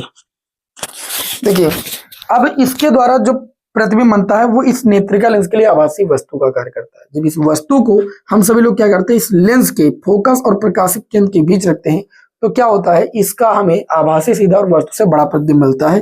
कैसे, एक किरण ऐसे जाती है, ऐसे निकल जाती है, और दूसरी किरण ऐसे जाती है, दोनों किरणों को मिलाते हैं तो इसका प्रतिबिंब हमको यहाँ पर मिलता है। ये तो खगोलीय दूरदर्शी का क्या हो गया भाई, ये हो गया किरण आरेख। और आपसे केवल किरण आरेख ही पूछा गया था। उम्मीद करता हूं आप सभी लोग समझ गए होंगे, इसमें कुछ नहीं था। किरण आरेख तो बहुत आसान है। संरचना कार्यविधि सभी आप लोगों को बहुत डिटेल से बता जा चुका है, यहाँ पर पूछा नहीं गया इसलिए बता नहीं रहे। अगला क्वेश्चन है, स्थिर वैद्युतिकी में गॉस का नियम लिखिए, इसके आधार पर समतल आविष्ट प्लेट के कारण उत्पन्न वैद्युत क्षेत्र का व्यंजक भी प्राप्त कीजिए। अगर मैं आप लोगों को शॉर्टली इस चीज को समझाने की कोशिश करूं तो मैं उम्मीद करता हूं कि आप सभी लोगों को बड़ा आसान लगेगा। देखिए पहले चैप्टर का क्वेश्चन है, और कई बार मैं बता चुका हूं कि गॉस की प्रमेय के अनुप्रयोग दो बहुत इंपॉर्टेंट है। एक अनंत लंबाई के सीधे आवेशित तार के निकट वैद्युत क्षेत्र की तीव्रता, एक अचालक चादर प्लेट के कारण। एक अचालक चादर यहाँ पर लेते हैं हम सभी लोग अनंत विस्तार की, ठीक है, इसको एक समान रूप से हम लोग यहाँ पर आवेशित करते हैं, ठीक है। यहां से r दूरी पर एक बिंदु P लेते हैं, इसी के समेत दूसरी ओर भी एक बिंदु P डैश यहाँ पर होता है, इसके चारों ओर एक हम गॉसियन पृष्ठ की रचना करते हैं, उसको मिलाते हुए एक बेलनाकार गॉसियन पृष्ठ की रचना करते हैं। यहाँ पर एरिया वेक्टर मानते हैं ना, क्षेत्रफल वेक्टर, तो इनको जब मिलाते हैं तो यहाँ पर एक बेलनाकार गॉसियन पृष्ठ बन जाता है, बेलनाकार गॉसियन पृष्ठ बन जाता है। इन दोनों पृष्ठों से होकर गुजरने वाला जब हम कुल फ्लक्स निकालते हैं, बस इतना ही काम है, दोनों पृष्ठों से, तो यहाँ पर क्षेत्रफल वेक्टर की जो दिशा होती है डीए वेक्टर की दिशा वो भी बाहर की ओर होती है, और इस पर धन आवेश वितरित तो क्षेत्र जो वैद्युत क्षेत्र की तीव्रता की दिशा होती है वो भी बाहर की ओर होती है। यहाँ पर भी डीए वेक्टर की दिशा बाहर की ओर होती है और वैद्युत क्षेत्र की दिशा आपकी बाहर की ओर होती है। ठीक, जिस वजह से ई और डीए के बीच का एंगल यहाँ पर 0 डिग्री बनता है और यहाँ पर भी एंगल जो बनता है वो 0 डिग्री बनता है। तो कुल जो हम क्या निकालते हैं, फ्लक्स निकालते हैं, तो वो आपको मिल जाता है vector E dot D A cos 0 और plus vector E dot D A cos 0। मतलब हम ये चीज कह सकते हैं फाई ई बराबर, ठीक, फाई ई बराबर, ठीक है, समाकलन करते हैं यहाँ पर ऐसे, तो ये ई बाहर आ जाता है, डी ए का समाकलन ए हो जाता है, कॉस 0 की वैल्यू 1 हो जाती है, ये भी आपका ई ए हो जाता है। तो फाई ई बराबर आपका आ जाता है 2EA आ जाता है। गॉस की प्रमेय सबको जानता है, इसमें पूछा गया था गॉस की प्रमेय क्या है। किसी बंद पृष्ठ के अंदर उपस्थित जो कुल आवेश होता है उससे गुजरने वाला जो फ्लक्स होता है वो कुल आवेश का 1/ε0 गुना होता है ना। तो यहाँ पर लिखेंगे गॉस की प्रमेय का चूंकि अनुप्रयोग है, तो गॉस की प्रमेय से पढ़ा है कि किसी बंद पृष्ठ से गुजरने वाला जो फ्लक्स होता है वो उस आवेश का 1/ε0 गुना होता है। तो देखिए इस गॉसियन पृष्ठ से गुजरने वाला कुल फ्लक्स था, इसके स्थान पर हम लोग लिख सकते हैं Q/ε0 बराबर हो गया 2EA हो गया। समझ में कि नहीं। अब देखिए इस पर एक समान रूप से आवेश वितरित, तो सिग्मा बराबर कितना हो जाएगा Q/A, अर्थात यहां से अगर Q की वैल्यू निकाले तो सिग्मा A आ जाएगी। ये वैल्यू उठा करके यहाँ पर रख देंगे, तो देखिए ध्यान से Q के स्थान पर लिख सकते हैं आप कितना, सिग्मा A बटे में कितना हो जाएगा, तो आप कहेंगे ε0 बराबर इधर कितना हो जाएगा, तो आप कहेंगे 2EA हो जाएगा। A से A कैंसिल, E की वैल्यू निकालेंगे तो E रोकेंगे 2 आ जाएगा बटे में सिग्मा/में 2ε0। मैंने एकदम केवल आपको ये प्योर बताया कि इतना करना होता है बस हमें इस डेरिवेशन में, बाकी कुछ नहीं करना होता है। 3 नंबर आपको मिल जाएंगे। ठीक, आगे दिया गया पीएन संधि डायबोर्ड के उत्क्रम अभिनत का परिपथ चित्र की सहायता से कार्य विधि को समझाइए। मैंने वैसे इसे बहुत डिटेल से समझाया है। पीएन संधि डायबोर्ड का अग्र अभिनत और पश्च अभिनत मैं इसे रब करूं, चलिए पीएन संधि डायबोर्ड का अग्र अभिनत और पश्च अभिनत भी आपको समझा देते हैं, इसे रब कर देते हैं भाई यहां पर, है ना। पीएन संधि डायबोर्ड आप लोगों को बताया जा चुका है। तो अग्र अभिनत क्या होता है, देखिए ये पीएन संधि डायबोर्ड हो गया, ये पी क्षेत्र हो गया। पी क्षेत्र में बहुसंख्यक आवेश वाहक आकार कोटर करते हैं, ये आपका एन क्षेत्र हो गया। ठीक, पी क्षेत्र को बैटरी के धन टर्मिनल से और एन क्षेत्र को बैटरी के ऋण टर्मिनल से जोड़ेंगे तो वो बनेगा अग्र अभिनत, और पी क्षेत्र को बैटरी के ऋण टर्मिनल से और एन क्षेत्र को बैटरी के धन टर्मिनल से अगर जोड़ देते हैं, ठीक, यहां कुंजी लगा करके, तो ये आपके सामने बन गया है उत्क्रम अभिनत, रिवर्स बायस में उत्क्रम अभिनत। उत्क्रम अभिनत में जो धारा होती है वो माइक्रो एम्पियर में प्रवाहित होती है, बहुत कम धारा बहती है। ठीक है, और एक ऐसी स्थिति जब हम धारा के वोल्टेज के मान को बराबर बढ़ाते जाते हैं, तो एक ऐसी स्थिति जब क्या होता है, पी क्षेत्र और एन क्षेत्र के सहसंयोजक बंध आपस में टूट जाते हैं, तो धारा बहुत तेजी के साथ बहती है। देखिए जब उत्क्रम अभिनत में पीएन संधि डायबोर्ड होता है, जो अवक्षय परत की चौड़ाई होती है वो बहुत ज्यादा बढ़ जाती है, जिस वजह से यहाँ पर जो प्रतिरोध हो जाता है वो अनंत हो जाता है। तो जब इसका आप लोग वो दिखाएंगे आरेख, ये धारा बताता है माइक्रो एम्पियर में और ये बताता है आपका वोल्टेज विभवांतर। यहाँ पर विभवांतर को हम धीरे धीरे बढ़ाते हैं, फिर अचानक से बहुत तेजी के साथ धारा बहने लगती है। ठीक है, यहाँ पर आप सभी लोग वोल्टेज को दिखा सकते हैं, 1 वोल्ट, 2 वोल्ट, 3 वोल्ट, 4 वोल्ट, और यहाँ पर माइक्रो एम्पियर में धारा दिखा सकते हैं।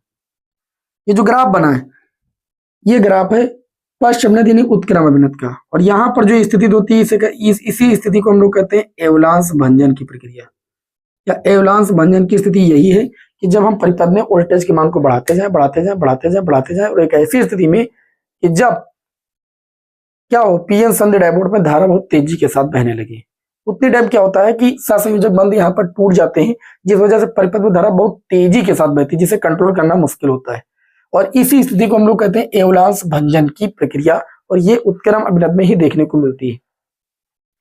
क्वेश्चन में आपसे जो पूछा गया उसका उत्तर दीजिएगा, पीएन संधि डायबोर्ड के उत्क्रम अभिनत का परिपथ चित्र की सहायता से कार्य विधि समझाइए। तो आप समझा सकते हैं कि जब पीएन संधि डायबोर्ड के पी क्षेत्र को बैटरी के ऋण टर्मिनल से एन क्षेत्र को बैटरी के धन टर्मिनल से जोड़ा जाता है, तो ये पीएन संधि डायबोर्ड का कौन सा अभिनत कहलाता है, ये पीएन संधि डायबोर्ड का उत्क्रम अभिनत या पश्च अभिनत कहलाता है।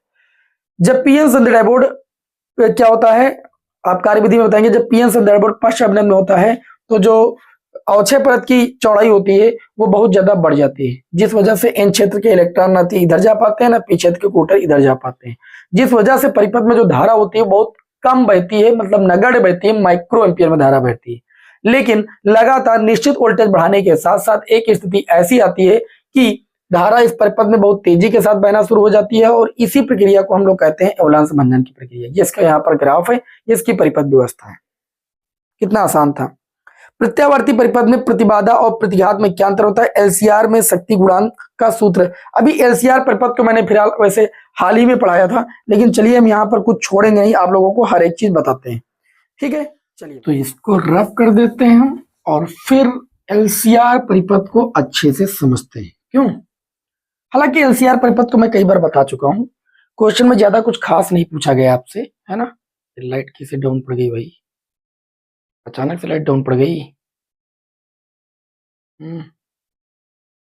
चलिए भाई सही कर देते हैं हम। ठीक, अब देखिए इस प्रश्न में पूछा गया था कि प्रत्यावर्ती परिपथ में प्रतिबाधा और प्रतिघात में क्या अंतर होता है। मैं आपको एक चीज बता दूं, जैसे एलसीआर परिपथ है, एलसीआर परिपथ में एल प्रेरकत्व की एक कुंडली होगी, सी संधारित्र का एक सी धारिता का एक संधारित्र होगा, आर ओम का एक प्रतिरोध होगा।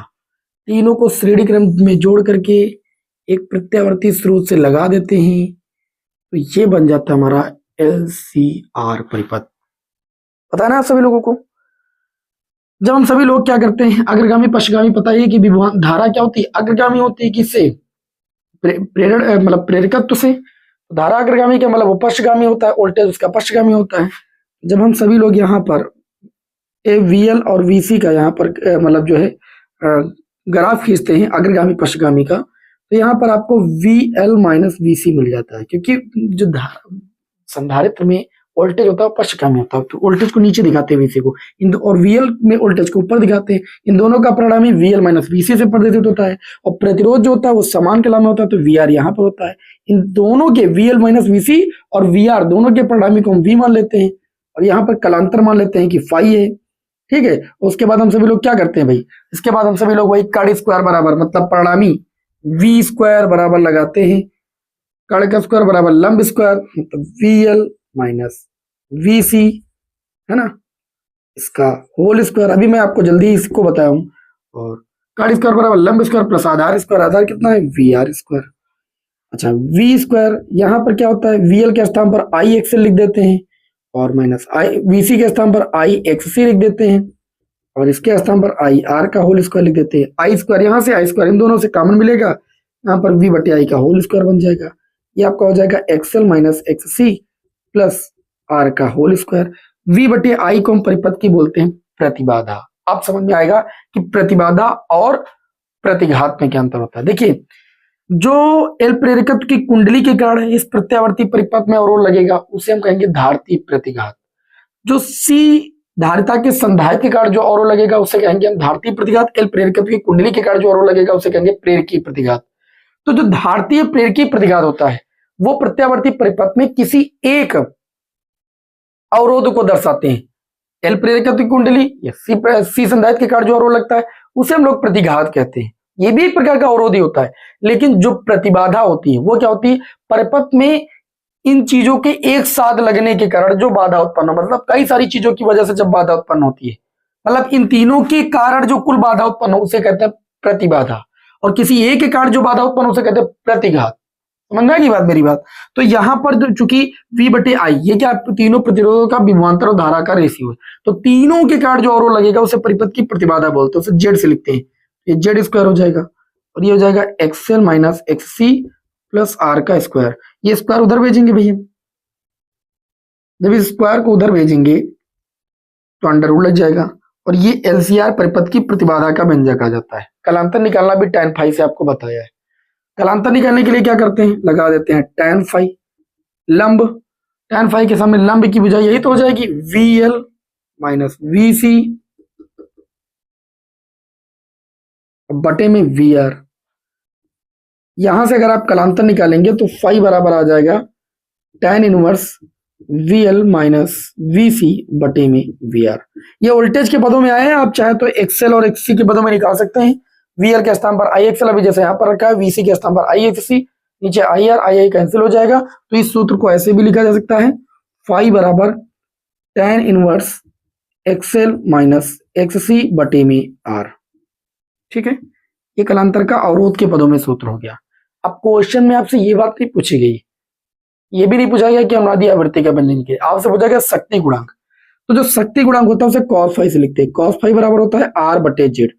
मतलब जिस भी परिपथ की प्रतिबाधा हमको चाहिए, जिस भी परिपथ का शक्ति गुणांक चाहिए, हमको उसकी प्रतिबाधा पता होना चाहिए, इसलिए मैंने आपके सामने पहले प्रतिबाधा निकाला है। तो cos फाई बराबर आपका हो जाएगा R बटे में, परिपथ की जो प्रतिबाधा है वो कितनी है, तो आप कहेंगे under root XL minus XC का होल स्क्वायर और प्लस R स्क्वायर। क्योंकि LCR परिपथ के शक्ति गुणांक की बात हुई थी, इसलिए LCR परिपथ की प्रतिबाधा को हमने रख दिया। इस तरीके से LCR परिपथ के शक्ति गुणांक का व्यंजक आपके सामने आ चुका है। प्रश्न में इतना ही बोला गया था कि प्रत्यावर्ती परिपथ में प्रतिबाधा और प्रतिघात में क्या अंतर है, वो बता ही दिया मैंने। LCR परिपथ के शक्ति गुणांक का सूत्र लिखिए तो यही होगा, ये आपको निकाल के इतना दिखा देना है। अगला क्वेश्चन है यंग का द्विध्रुवी प्रयोग। चलिए इसको समझते हैं। ठीक है, बहुत अच्छे से आप लोगों को समझा रहे हैं और मैं उम्मीद कर रहा हूं कि इतनी सरल लैंग्वेज में, जितनी सरल लैंग्वेज में मैं आपको समझाने की कोशिश कर रहा हूं, जिस विद्यार्थी ने हल्का फुल्का भी पढ़ा होगा उसको ये बहुत अच्छे समझ में आ रहा होगा, रिवीजन हो रहा होगा उसका। अब देखिए भाई, अगले क्वेश्चन में आपसे पूछा गया है कि यंग का द्विध्रुवी प्रयोग प्रकाश की किस प्रकृति की पुष्टि करता है। तो यंग का जो द्विध्रुवी प्रयोग होता है वो प्रकाश की तरंग प्रकृति की पुष्टि करता है। किसकी पुष्टि करता है, हाँ नंबर में, यंग का जो प्रयोग है, बहुत ध्यान से समझिएगा, ये वेव ऑप्टिक्स का है, ये प्रकाश के तरंग प्रकृति की पुष्टि करता है। किसकी पुष्टि करता है, तरंग प्रकृति की पुष्टि करता है। तो एक नंबर आपको यहां से मिल जाएगा।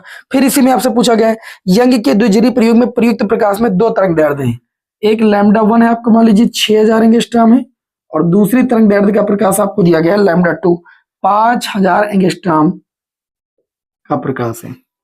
प्रश्न में पूछा जा रहा है कि झिर्रियों के बीच की दूरी, झिर्रियों के बीच की दूरी को स्मॉल d से लिखते हैं, वो आपको दी गई 10⁻³ मीटर, और पर्दे के बीच की दूरी को कैपिटल डी से लिखते हैं, वो आपको 1 मीटर दी गई है। ऐसा प्रश्न कहता है। कहता है तृतीय केंद्रित उच्चिष्ट से न्यूनतम दूरी ज्ञात कीजिए जहां दोनों तरंग दैर्ध्यों के कारण दीप्त फ्रिंज संपाती होती है। मैं आपको अच्छे बता दूं, दूरी का सूत्र आप लोगों को लिखाया गया है, x बराबर होता है md lambda by small D, यही तो होता है। मैं लेकिन एक चीज आपको बता दूं, अगर दोनों तरंग दैर्ध्यों के कारण यहां पर अगर देखा जाए तो जो फ्रिंज बन रही है वो संपाती, संपाती का मतलब एक दूसरे के ऊपर बन रही, एक दूसरे के ऊपर बनने का सीधा मतलब है कि m1d λ1 बटे में d बराबर m2d λ2 बटे में d। भाई ये दूरी तो बदलेगी नहीं, d तो बदलेगा नहीं, λ1 λ2 बदल रही है। ठीक है, तो यहां पर अगर देखा जाएगा तो ये इससे इतना कैंसिल हो जाएगा, m1 बटे m2 की रेशियो में पता चल जाएगी λ2 बटे λ1 से। λ2 की वैल्यू है 5000 एंगस्ट्रॉम और λ1 की वैल्यू है 6000 एंगस्ट्रॉम। इसको अगर काटेंगे तो हमको m1v मतलब पहली तरंग दैर्ध्य के कारण और दूसरी तरंग दैर्ध्य के कारण ये पता चल जाएगा, ये 5/6 आ जाएगा। m1/m2 की वैल्यू हमें पता चल गई। अब मैं आपको एक चीज बता दूं, चाहे 5वीं की निकालिए और चाहे 6वीं की निकालिए, क्योंकि दोनों एक दूसरे के ऊपर बन रही तो उनकी डिस्टेंस आप निकाल सकते हैं। डिस्टेंस का सूत्र आप चाहे ये लगा दीजिए, x5 लगा दीजिए।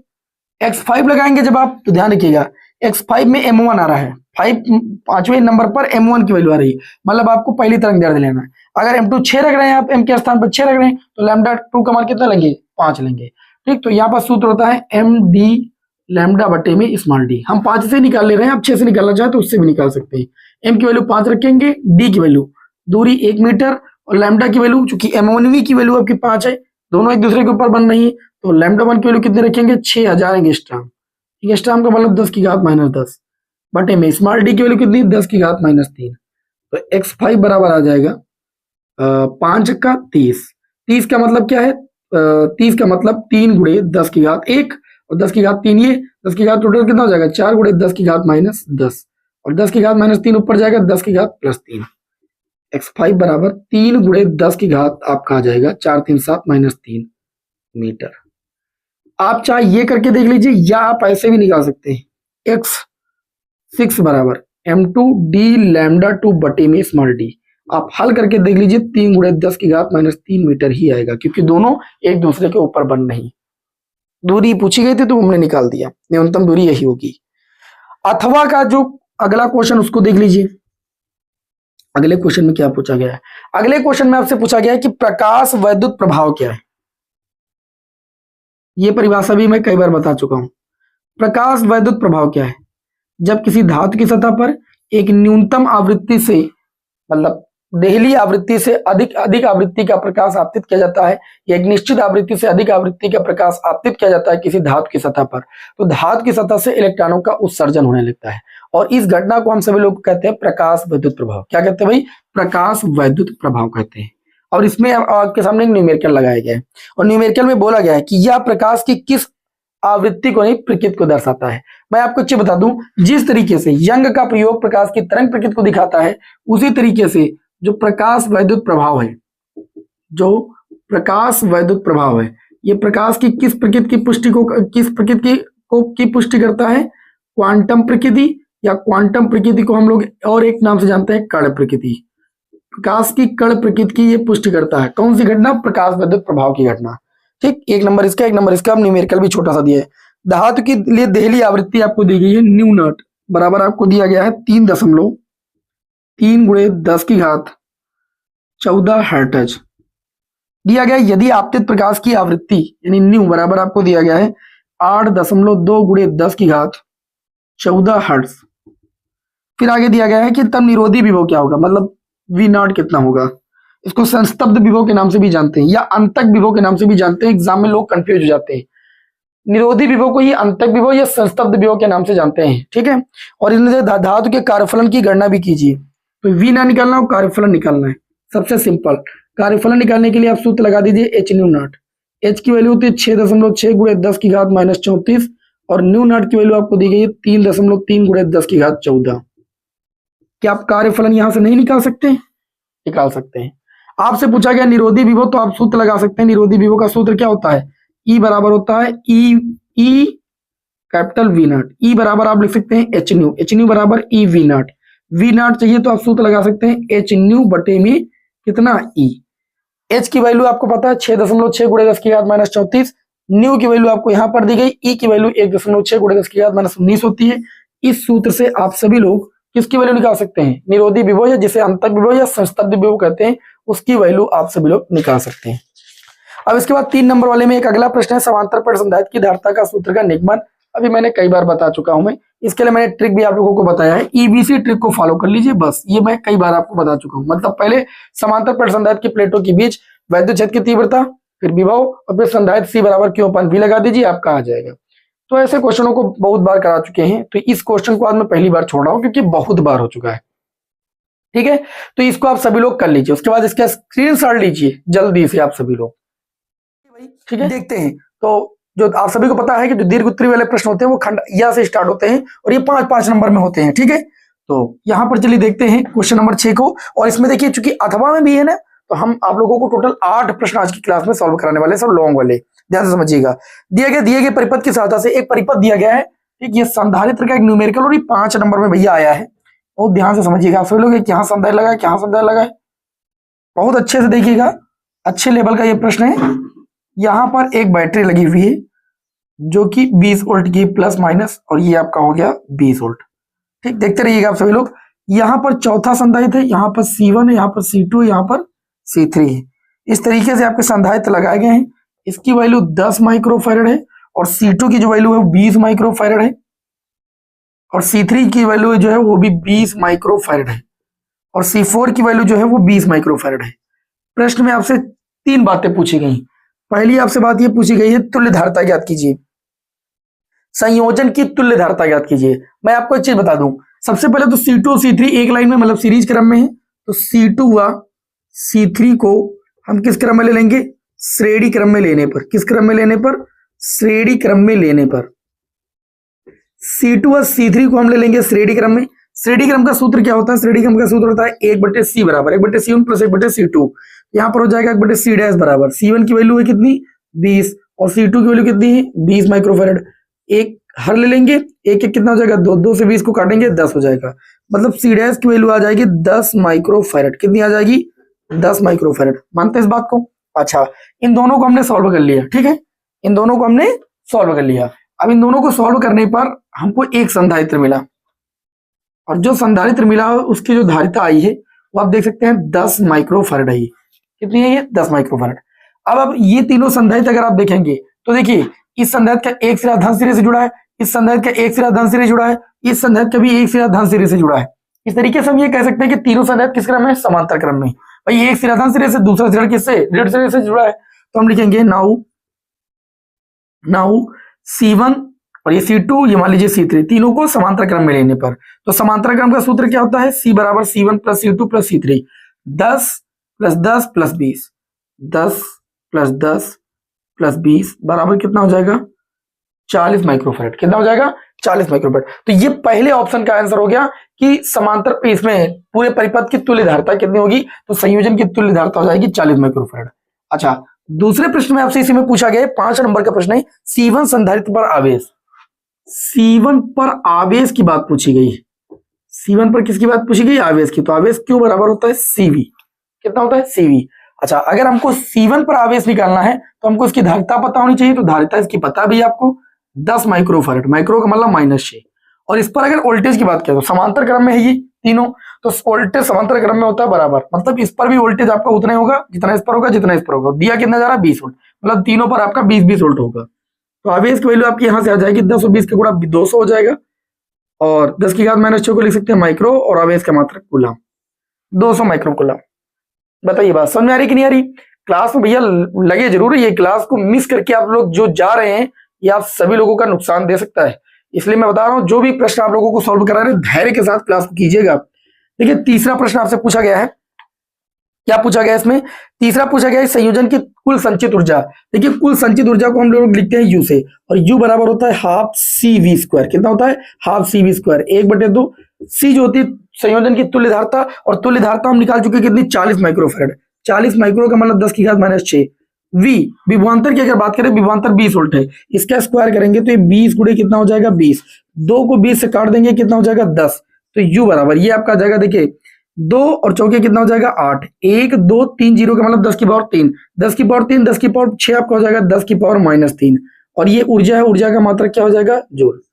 8 गुणे 10 की घात -3। बात समझ आ गई कि नहीं? तीनों पार्ट आप सभी को बहुत ही बेहतरीन तरीके से मैंने आपको समझाने की कोशिश की। ये क्वेश्चन आपके बोर्ड एग्जाम में 5 नंबर में आया था।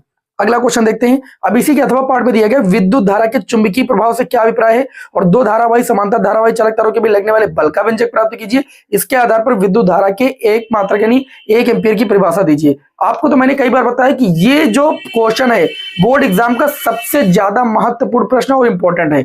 2 समांतर धारावाही चालक तारों के बीच लगने वाले बल का व्यंजक आप सभी लोग अच्छे से जरूर डेरिवेशन को समझ लीजिएगा। मैं फिर पुनः बताने जा रहा हूं। इसमें आपसे पूछा गया विद्युत धारा के चुंबकीय प्रभाव से क्या अभिप्राय है। मैं आपको एक चीज बता दूं, आप सभी लोगों ने ऑस्टेट का प्रयोग पढ़ा है। ऑस्टेट के प्रयोग में बताया क्या क्या बताया गया है कि किसी धारावाही चालक तार में जब हम धारा प्रवाहित करते हैं तो उसके चारों ओर क्या उत्पन्न होता है? चुंबकीय क्षेत्र उत्पन्न होता है, और इसी प्रभाव को हम लोग विद्युत धारा का चुंबकीय प्रभाव कहते हैं। किसी चालक में धारा प्रवाहित करने पर उसके चारों ओर चुंबकीय क्षेत्र उत्पन्न हो जाता है, और इस प्रभाव को हम सभी लोग विद्युत धारा का चुंबकीय प्रभाव कहते हैं। अब देखिए 2 समांतर धारावाही चालक तारों के बीच बल का व्यंजक ज्ञात करने के लिए हम लोग क्या करते हैं, बहुत गौर से समझिएगा, बहुत ही आसान भाषा में इसे आप लोगों को हम सिखा देंगे। ठीक है, देखिए भाई अगर हम यहां पर बात करें तो 2 समांतर धारावाही, देखिए 2 समांतर धारावाही चालक तारों के बीच बल, चालक तारों के बीच बल, इसका व्यंजक ज्ञात करेंगे। साथ ही में 1 एम्पीयर की परिभाषा इसी सूत्र पर कैसे देना है वो भी आपको बताएंगे। देखिए प्रयोगों द्वारा ज्ञात हुआ कि 2 समांतर धारावाही चालक तार लिए गए और दोनों में एक दिशा में धारा प्रवाहित की गई। I1 मान लीजिए इसमें प्रवाहित हो रही, I2 इसमें, तो देखा गया कि ये दोनों एक दूसरे को आकर्षित करते थे। और क्यों आकर्षित करते थे मैं इस बात को भी यहां पर प्रूव करूंगा। ये दोनों समांतर धारावाही चालक तार एक दूसरे से स्मॉल r दूरी पर है। एक का नाम है PQ और दूसरे का नाम है RS। फिर 2 समांतर धारावाही चालक तार की दूसरी स्थिति प्रयोगों द्वारा ये देखा गया कि इन्हीं दोनों समांतर धारावाही चालक तारों में, ठीक है, इन्हीं दोनों समांतर धारावाही चालक तारों में जब विपरीत धारा प्रवाहित की गई, ध्यान से समझिएगा, विपरीत दिशा में, ठीक है, फिगर यहां बना दूं, चलिए यहीं बना देते हैं, दिखाई दे बस। एक में I1 धारा ऊपर की ओर, दूसरे में I2 धारा नीचे की ओर, वही तार है PQ और RS। ये प्रयोगों द्वारा देखा गया और दोनों एक दूसरे से कितनी दूरी पर स्थित है? R। ये मैंने दोनों स्थितियां आपके सामने बनाई है, अभी डेरिवेशन करके बताएंगे। तो ये देखा गया कि एक दूसरे को क्या कर रहे थे? प्रतिकर्षित कर रहे थे। क्या कर रहे थे भाई, प्रतिकर्षित कर रहे थे। और यहाँ पर जब एक ही दिशा में धारा प्रवाहित हो रही है तो एक दूसरे को आकर्षित कर रहे थे। क्यों कर रहे थे, चलिए समझते हैं। ठीक है, अब मैं आप लोगों को बता दूं, अभी मैंने बताया कि ऑस्टेट का प्रयोग आप सब लोगों ने पढ़ा है कि जब किसी धारावाही चालक तार में धारा प्रवाहित की जाती है तो उसके चारों ओर क्या उत्पन्न हो जाता है, चुंबकीय क्षेत्र उत्पन्न हो जाता है। क्या उत्पन्न हो जाता है, चुंबकीय क्षेत्र उत्पन्न हो जाता है। तो आप ऐसे सोचिए, दो समांतर धारावाही चालक तार है। यहाँ पर कितने समांतर धारावाही चालक तार है, दो है। अब इसमें अगर धारा प्रवाहित की जाएगी तो उसके चारों ओर चुंबकीय क्षेत्र उत्पन्न होगा। इसके चुंबकीय क्षेत्र में दूसरा धारावाही चालक तार रखा गया तो वो इसके चुंबकीय क्षेत्र के प्रभाव का अनुभव करेगा और अपने ऊपर एक बल का अनुभव करेगा। ठीक है, तो उस बल को भी निकालेंगे यहाँ पर। तो सबसे पहले तो हम ये चीज क्या करेंगे, जो पहला तार PQ के कारण RS तार के बिंदु यहां पर P पर हम क्या निकालेंगे, चुंबकीय क्षेत्र निकालेंगे।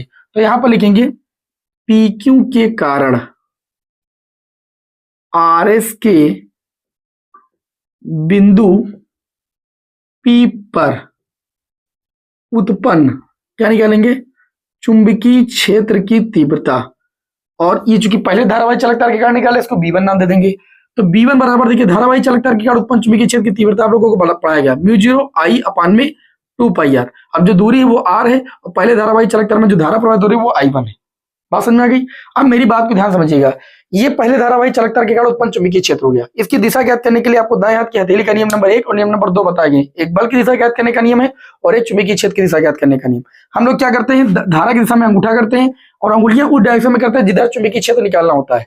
ठीक है, तो चुंबकीय क्षेत्र बिंदु P पर निकालना है। हथेली की लंबवत जो दिशा होती है वो क्या होती है, चुंबकीय क्षेत्र की दिशा होती है। अर्थात इस धारावाही चालक तार के कारण जो उत्पन्न चुंबकीय क्षेत्र यहाँ पर P पर होगा वो अंदर की ओर होगा, इसलिए इसको क्रॉस चिन्ह से दर्शाएंगे। अच्छा, इसी तरीके से भैया इस धारावाही चालक तार में भी धारा प्रवाहित हो रही, दूसरे वाले धारावाही चालक तार में भी तो धारा प्रवाहित हो रही। तो धारा प्रवाहित हो रही है तो इसके कारण भी चुंबकीय क्षेत्र उत्पन्न होगा और इसके कारण जो चुंबकीय क्षेत्र उत्पन्न होगा उस चुंबकीय क्षेत्र का अनुभव कौन करेगा, पहला वाला धारावाही चालक तार। तो इसके कारण जो चुंबकीय क्षेत्र उत्पन्न हो रहा है उसको देखेंगे कि वो चुंबकीय क्षेत्र अंदर है कि बाहर है, उसकी दिशा क्या है। तो यही नियम लगाएंगे, धारा की दिशा में अंगूठा, अंगुलियां उस डायरेक्शन में चुंबकीय क्षेत्र निकालना है और हथेली की जो लंबवत दिशा हो जाएगी वो चुंबकीय क्षेत्र की दिशा हो जाएगी। तो इस धारावाही चालक तार के कारण जो उत्पन्न चुंबकीय क्षेत्र हो जाएगा वो लंबवत बाहर की ओर हो जाएगा और लंबवत बाहर की ओर हम बिंदु से प्रदर्शित करते हैं। किससे प्रदर्शित करते हैं, बिंदु से। और अंदर की ओर चुंबकीय क्षेत्र की दिशा होती है तो क्रॉस चिन्ह से प्रदर्शित करते हैं, इस बात को ध्यान रखिएगा। तो चूंकि इस धारावाही चालक तार के कारण जो चुंबकीय क्षेत्र उत्पन्न हो रहा है वो अंदर की ओर हो रहा है, इस धारावाही चालक तार के कारण जो चुंबकीय क्षेत्र उत्पन्न हो रहा है वो बाहर की ओर हो रहा है। अब मेरी बात को ध्यान से समझिएगा, बहुत ध्यान से समझिएगा। तो अब जो ये चुंबकीय क्षेत्र उत्पन्न हुआ है, ये जो चुंबकीय क्षेत्र, पहले ध्यान समझिएगा, पहले धारावाही चालक तार के कारण जो यहाँ पर चुंबकीय क्षेत्र उत्पन्न हुआ है उसकी डायरेक्शन ऐसे अंदर की ओर है, मानते हैं अंदर की ओर। और ये धारावाही चालक तार में जो धारा प्रवाहित हो रही दूसरा इसके चुंबकीय क्षेत्र में रखा है उसमें धारा ऊपर की ओर प्रवाहित हो रही है। तो इस पर जो कार्य करने वाला लॉरेंज बल होगा। ठीक है, यहाँ पर लिखेंगे कि RS पर लगने वाला बल क्यों लगेगा, चुंबकीय क्षेत्र पहले धारावाही चालक तार के कारण जो उत्पन्न हो रहा है उस चुंबकीय क्षेत्र के प्रभाव में अपने ऊपर बल का अनुभव करेगा। और ये जो बल हो जाएगा वो हो जाएगा F बराबर I। कौन सी I, दूसरे धारावाही चालक तार में प्रवाहित धारा I। B किसके प्रभाव में, पहले धारावाही चालक तार के उत्पन्न चुंबकीय क्षेत्र के प्रभाव में। L हो गई लंबाई और ये साइन थीटा जो होता है B और L के बीच का एंगल होता है। धारा I2 ऊपर ऐसे प्रवाहित हो रही कि नहीं, और चुंबकीय क्षेत्र अंदर की ओर, तो इनके बीच एंगल कितना बनेगा, एंगल बनेगा 90 डिग्री। तो यहाँ पर लिखा देंगे 90 डिग्री। ठीक, अब B1 का मान रख देंगे, B1 का मान रखने पर जब B1 का मान रखेंगे तो ये F बराबर हो जाएगा I2, है ना। और B1 की वैल्यू कितनी है तो आप कहेंगे म्यू 0 I1 अपान में 2πr, कूड़े में L हो गया। और साइन 90 की वैल्यू कितनी होती है तो आप सभी जानते हैं 1 होती है। L को इधर ले आएंगे तो F बटे L बराबर हो जाएगा म्यू 0 I1 I2 बटे में कितना हो जाएगा 2πr। ये व्यंजक आ गया दो समांतर धारावाही चालक तारों के बीच लगने वाले बल का व्यंजक। जिस तरीके से पहले धारावाही चालक तार के कारण उत्पन्न चुंबकीय क्षेत्र के प्रभाव में दूसरा धारावाही चालक तार एक बल का अनुभव करता है, इसका व्यंजक ये होता है। उसी तरीके से दूसरे धारावाही चालक तार के कारण भी उत्पन्न चुंबकीय क्षेत्र के प्रभाव में पहला धारावाही चालक तार बल का अनुभव करता है, उसका भी व्यंजक यही होगा। तो आप नीचे लिख सकते हैं इसी प्रकार पहले धारावाही चालक तार पर जो लगने वाला बल का व्यंजक होगा वो भी यही होगा। ठीक है, अब डायरेक्शन की बात करते हैं, बल की डायरेक्शन की बात करते हैं। तो बल कैसे निकालते हैं भाई, देखो चुंबकीय क्षेत्र की दिशा में अंगुलियां करते हैं, अंगूठा कैसे करते हैं, अंगूठा धारा की दिशा में करते हैं, हथेली की जो लंबवत दिशा होती है वो बल की दिशा होती है। तो यहाँ पर जो बल की दिशा इधर हो जाएगी। इसी तरीके से इसमें जो चुंबकीय क्षेत्र है ये किसके चुंबकीय क्षेत्र में, इसके चुंबकीय क्षेत्र में, इसका चुंबकीय क्षेत्र बाहर की ओर है, धारा की दिशा में अंगूठा कर दिया, हथेली की लंबवत जो दिशा हो जाएगी वो इधर की ओर हो जाएगी। इस वजह से जब दोनों धारावाही चालक तारों में धारा प्रवाहित होती है एक ही डायरेक्शन में, तो एक दूसरे को आकर्षित करते हैं। बात समझ में? इसी तरीके से यहाँ पर भी नियम लगाएंगे तो एक दूसरे को प्रतिकर्षित करेंगे, ठीक। लेकिन ये प्रयोगों द्वारा करके देखा भी गया है और आपको नियम से भी पता होना चाहिए कि कैसे दोनों धारावाही चालक तारों में एक ही दिशा में धारा प्रवाहित करने पर आकर्षित करते हैं और कैसे दोनों धारावाही चालक तारों में विपरीत दिशा में धारा प्रवाहित करने पर एक दूसरे को प्रतिकर्षित करते हैं। ये बात आपको अच्छे से पता होनी चाहिए। डेरिवेशन में कुछ नहीं था, चुंबकीय क्षेत्र उत्पन्न होता है जब किसी धारावाही चालक तार में धारा प्रवाहित की जाती है, वो चुंबकीय क्षेत्र निकाला गया है और उस चुंबकीय क्षेत्र में कोई दूसरा धारावाही चालक तार अपने ऊपर बल का अनुभव करता है, उस बल का व्यंजक निकाल लिया गया है और इसकी परिभाषा 1 एम्पीयर की परिभाषा इसी पर देना है, ठीक है, इसी सूत्र के आधार पर। तो यहाँ पर देखिए हम 1 एम्पीयर की परिभाषा देने जा रहे हैं। यहाँ पर आप हेडिंग लगा सकते हैं 1 एम्पीयर की परिभाषा। 1 एम्पीयर की परिभाषा एग्जाम में कई बार पूछी गई है। 1 एम्पीयर की परिभाषा बहुत ध्यान से समझिएगा।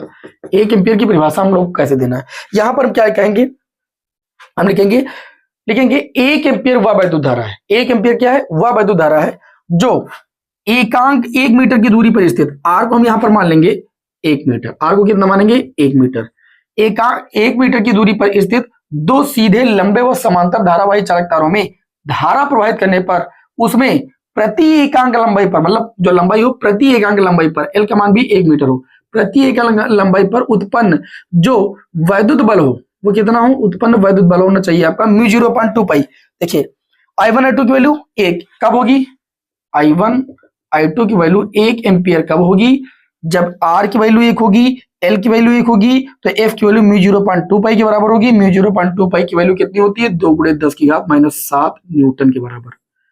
क्यों? क्योंकि μ0.4 पाई की वैल्यू 10⁻⁷ होती है, तो μ0.2 पाई की वैल्यू 2 × 10⁻⁷ न्यूटन हो जाएगी। तो आप कहेंगे, परिभाषा तो मैं स्क्रीन पर लगा दूंगा, जो मैं बोल रहा हूं उसको सुनिए ध्यान से। आप कहेंगे 1 एम्पीयर वह वैद्युत धारा होती है जो 1 एम्पीयर वह वैद्युत धारा होती है जो 1 मीटर की दूरी पर स्थित दो सीधे समांतर धारावाही चालक तारों में धारा प्रवाहित करने पर उसकी प्रति एकांक लंबाई पर, क्योंकि लंबाई 1 बोलेगी, प्रति एकांक लंबाई पर 2 × 10⁻⁷ न्यूटन का बल उत्पन्न करे, ठीक है। उसे क्या कहते हैं, 1 एम्पीयर की परिभाषा, मतलब हम ऐसे ही बोलेंगे, क्या बोलेंगे, 1 एम्पीयर वह वैद्युत धारा होती है जो 1 मीटर की दूरी पर स्थित दो सीधे व समांतर धारावाही चालक तारों में धारा प्रवाहित करने पर उसकी प्रति एकांक लंबाई पर 2 × 10⁻⁷ न्यूटन का बल उत्पन्न करे, ठीक है। तो ये हो गई 1 एम्पीयर की परिभाषा। मैं उम्मीद करता हूं कि आप सभी लोगों को ये दोनों प्रश्न 5-5 नंबर वाले समझ में आएंगे। अब 5 नंबर ऐसे थोड़े मिलेंगे भाई, आपने डेरिवेशन किया 3 नंबर यहाँ से मिल जाएंगे, 1 एम्पीयर की परिभाषा देंगे 1 नंबर वहां से मिल जाएगा, विद्युत धारा का चुंबकीय प्रभाव क्या वो लिखेंगे 1 नंबर वहां से मिल जाएगा। इस तरीके से भैया 5 नंबर मिलते हैं। अब पता लगे आपको जो है वो छाप दीजिए तो थोड़ी नंबर आपको मिल पाएंगे। अब चलिए बढ़ते हैं आगे क्वेश्चन नंबर 7 की ओर। और क्वेश्चन नंबर 7 में आपसे बोला गया है हाइगेंस के द्वितीयक तरंगिकाओं के सिद्धांत के आधार पर परावर्तन की व्याख्या कीजिए। हाइगेंस की द्वितीयक तरंगिकाओं का सिद्धांत बताइए। हाइगेंस की द्वितीयक, देखिए हाइगेंस साहब ने क्या किया था, किसी माध्यम में तरंग संचरण संबंधी एक नियम को दिया था, जिसे हाइगेंस का द्वितीयक तरंगिका का सिद्धांत कहते हैं। हाइगेंस साहब ने ये कहा था अपने द्वितीयक तरंगिका के सिद्धांत में, जो पहली बात बोली है वो उन्होंने तरंगाग्र की परिभाषा ही बोली है। हाइगेंस के द्वितीयक तरंगिका के सिद्धांत को समझ लीजिए अच्छे तरीके से, मैंने अभी कई बार आप लोगों को बताया भी। हाइगेंस के द्वितीयक तरंगिका का सिद्धांत होता है कि जब किसी माध्यम में प्रकाश स्रोत से तरंग निकलती है तो माध्यम के जो कण होते हैं वो कंपन करने लगते हैं। क्या करने लगते हैं भाई, कंपन करने लगते हैं। तो किसी क्षण जिसमें माध्यम के कण कंपन की समान कला में हो, खींचा गया जो पृष्ठ होता है जिसमें माध्यम के कण समान कला में हो, वो क्या कहलाता है, तरंगाग्र कहलाता है। ऐसा बताया था हाइगेंस साहब ने अपने द्वितीयक तरंगिकाओं के सिद्धांत में पहले पॉइंट पर। हाइगेंस साहब ने क्या किया, किसी माध्यम में तरंगों के संचरण संबंधी एक नियम को प्रतिपादित किया, जिसे हाइगेंस के द्वितीयक तरंगिका का सिद्धांत कहते हैं। इस सिद्धांत के अनुसार नंबर 1 उन्होंने ये कहा कि जब किसी माध्यम में स्थित तरंग स्रोत से तरंगें निकलती हैं तो वे तरंगे तरंग स्रोत के चारों ओर स्थित माध्यम के जो कण होते हैं वो कंपन करने लगते हैं। माध्यम में खींचा गया वह पृष्ठ जिसमें स्थित सभी कण कंपन की समान कला में होते हैं वो तरंगाग्र कहलाता है। सबसे पहली बात में उन्होंने अपने द्वितीयक तरंगिका के सिद्धांत में तरंगाग्र की परिभाषा बताई। दूसरी बात उन्होंने ये बताई कि जो द्वितीयक तरंगिकाएं होती हैं वो माध्यम में प्राथमिक चाल से आगे बढ़ती हैं।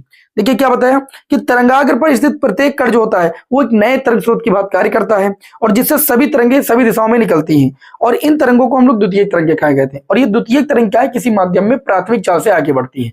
ये इनके कहने का मतलब था, ये दूसरे पॉइंट का था मतलब। और तीसरे पॉइंट में इन्होंने क्या कहा कि उन द्वितीयक तरंगिकाओं को स्पर्श करते हुए अगर कोई अनलोक खींचे तो वह एक नए तरंगाग्र को प्रदर्शित करता है। ऐसा द्वितीयक तरंगिका के सिद्धांत में हाइगेंस साहब ने 3 बातों को बताए, 3 बातें आप अच्छे से तैयार कर डालिए। अब हाइगेंस के द्वितीयक तरंगिका के सिद्धांत के आधार पर परावर्तन की व्याख्या से एग्जाम में पूछेगी, तो परावर्तन की व्याख्या करने के लिए मैंने कई बार आपको शॉर्ट मेथड बताया, साइन आई और साइन आर का मान निकालना होता है बस। इसके लिए आप क्या करेंगे, परावर्तक पृष्ठ खींचेंगे, परावर्तक पृष्ठ आपका जेड जेड डैश हो जाएगा, ठीक है। अगर अपवर्तन की व्याख्या करते हैं तो अपवर्तक पृष्ठ खींचते हैं, क्योंकि परावर्तन की व्याख्या करना तो यहाँ पर क्या करेंगे, जेड जेड डैश एक परावर्तक पृष्ठ खींचेंगे। इसके एक भाग पर क्या होती है भाई, पेंट की कलाई होगी, तभी ये परावर्तक पृष्ठ माना जाएगा। अब इस पर एक तिरछा समतल तरंगाग्र हम क्या करते हैं, आपतित करते हैं, ठीक है। जैसे ही तिरछा समतल तरंगाग्र ए बी आपतित करेंगे, ठीक, ध्यान से समझिएगा, जो ये इस पृष्ठ पर आएगा, इस पर अभिलंब भी खींच लेंगे, अभिलंब ये नॉर्मल n1 हो जाएगा, ठीक है। तो जैसे ही इसकी पहली तरंग इस परावर्तक पृष्ठ के ए बिंदु पर पड़ेगी, वैसे ही यहां से क्या होगा भाई, द्वितीय तरंगाएं निकलना शुरू हो जाएंगी और ये परावर्तित होकर के ऐसे निकलना शुरू हो जाएंगी। बहुत ध्यान से मेरी बात को समझिएगा। तो जितने समय में ये तरंग समतल तरंगाग्र की जो दूसरी तरंग है वो बिंदु बी से चल करके परावर्तक पृष्ठ के बिंदु ए डैश पर पहुंचेगी, उतनी ही समय में ये द्वितीय तरंगिकाएं परावर्तित होकर के ये कहां पर पहुंच जाएंगी, बी डैश पर पहुंच जाएंगी। बी डैश को ए से मिला लेंगे हम और इस तरीके से हमको यहाँ पर एक परावर्तित तरंगाग्र मिल जाएगा। इसको क्या बोलते हैं, परावर्तित तरंगाग्र। इन डेरिवेशन में कोई दम नहीं अगर एक तरीके से देखा जाए तो, ठीक है। तो एक तरीके से हम लोग ये चीज कह सकते हैं, क्या कह सकते हैं, देखिए ये परावर्तित हो गई। अब यहाँ पर हम लोग करेंगे क्या, यहाँ पर अभिलंब खींच लेंगे, क्या कर लेंगे भाई, अभिलंब खींच लेंगे। थोड़ा सा इसको हम क्या करेंगे, अच्छे से खींच देते हैं, कोई दिक्कत ना हो, ठीक। ये नॉर्मल N2 हो गया। अच्छा, परावर्तित किरण और अभिलंब के बीच परावर्तन कोण R बनता है, R बनेगा तो ये 90 माइनस R हो जाएगा, और 90 माइनस R हो जाएगा तो ये वाला कोण जो हो जाएगा वो R हो जाएगा। इसी तरीके से ये कोण I होगा, कई बार बता चुका हूं, तो ये 90 माइनस I होगा, कितना होगा, 90 माइनस I, और ये 90 माइनस I होगा तो ये वाला जो कोण हो जाएगा ये पूरा आपका कितना हो जाएगा, कोण I हो जाएगा। अब आपको 2 बार त्रिभुज लेना है, एक बार आपको निकालना। देखो इस माध्यम में जो तरंगे चल रहे हैं उसमें मान लीजिए चाल आपकी v है, क्योंकि एक ही माध्यम में तरंगे क्या है, वापस हो रही, तो प्राथमिक चाल से आगे बढ़ती है, चाल आपकी v1 ही रहेगी या v ही रहेगी। तो यहाँ पर आपको सिंपली कुछ करना नहीं होता है, आप क्या करते हैं, इतना काम करना होता है, समकोण त्रिभुज लेते हैं, एकदम शॉर्ट मेथड में आपको समझाते हैं जिससे आपको समझ में आ जाए। आपको त्रिभुज लेना होता है ए बी ए डैश, समकोण त्रिभुज ए बी ए डैश में सबसे पहले आपको निकालना होता है साइन आई। साइन आई बराबर होता है साइन थीटा बराबर लंब बटे कड़। आई के सामने भुजा लंब हो जाएगी आपकी बी ए डैश, बटे कड़ आपका हो जाएगा, इसके सामने भुजा कड़ हो जाएगी ए ए डैश, क्योंकि यहाँ पर जो कोण बनता है वो 90 डिग्री बनता है, आप सभी को पता है। अब ये आपका हो जाएगा साइन आई बराबर, जो बी ए डैश ये जो दूरी होगी वो 4 गुणे समय के बराबर होगी। चाल आपके माध्यम में वी और समय टी है, और ये आपका कड़ हो जाएगा ए ए डैश, इसको मान लेंगे समीकरण 1। इसी प्रकार त्रिभुज हम लोग ले लेंगे A B dash A dash, A B dash A dash में हम लोग किसकी वैल्यू निकालते हैं, साइन आर की वैल्यू निकालते हैं। साइन थीटा बराबर लंब बटे कड़, इस कोण के सामने भुजा जो लंब हो जाएगी वो कितनी हो जाएगी, कोण के सामने भुजा लंब आपकी हो जाएगी, यहाँ पर आप देख सकते हैं लंब जो हो जाएगी वो कितनी हो जाएगी, तो लंब आपकी हो जाएगी ए बी डैश, कितनी हो जाएगी, ए बी डैश, कड़ कितना हो जाएगा, ए ए डैश। अब ए बी डैश उतने ही समय में ए से बी पर पहुंच, मतलब समय तो चेंज है और उसी माध्यम में तरंग जा रही है तो चाल भी सेम है, तो ये वीटी हो जाएगा, दूरी बराबर 4 गुणे समय, बटे में कितना हो जाएगा, ए ए डैश, इसको मान लेंगे समीकरण 2।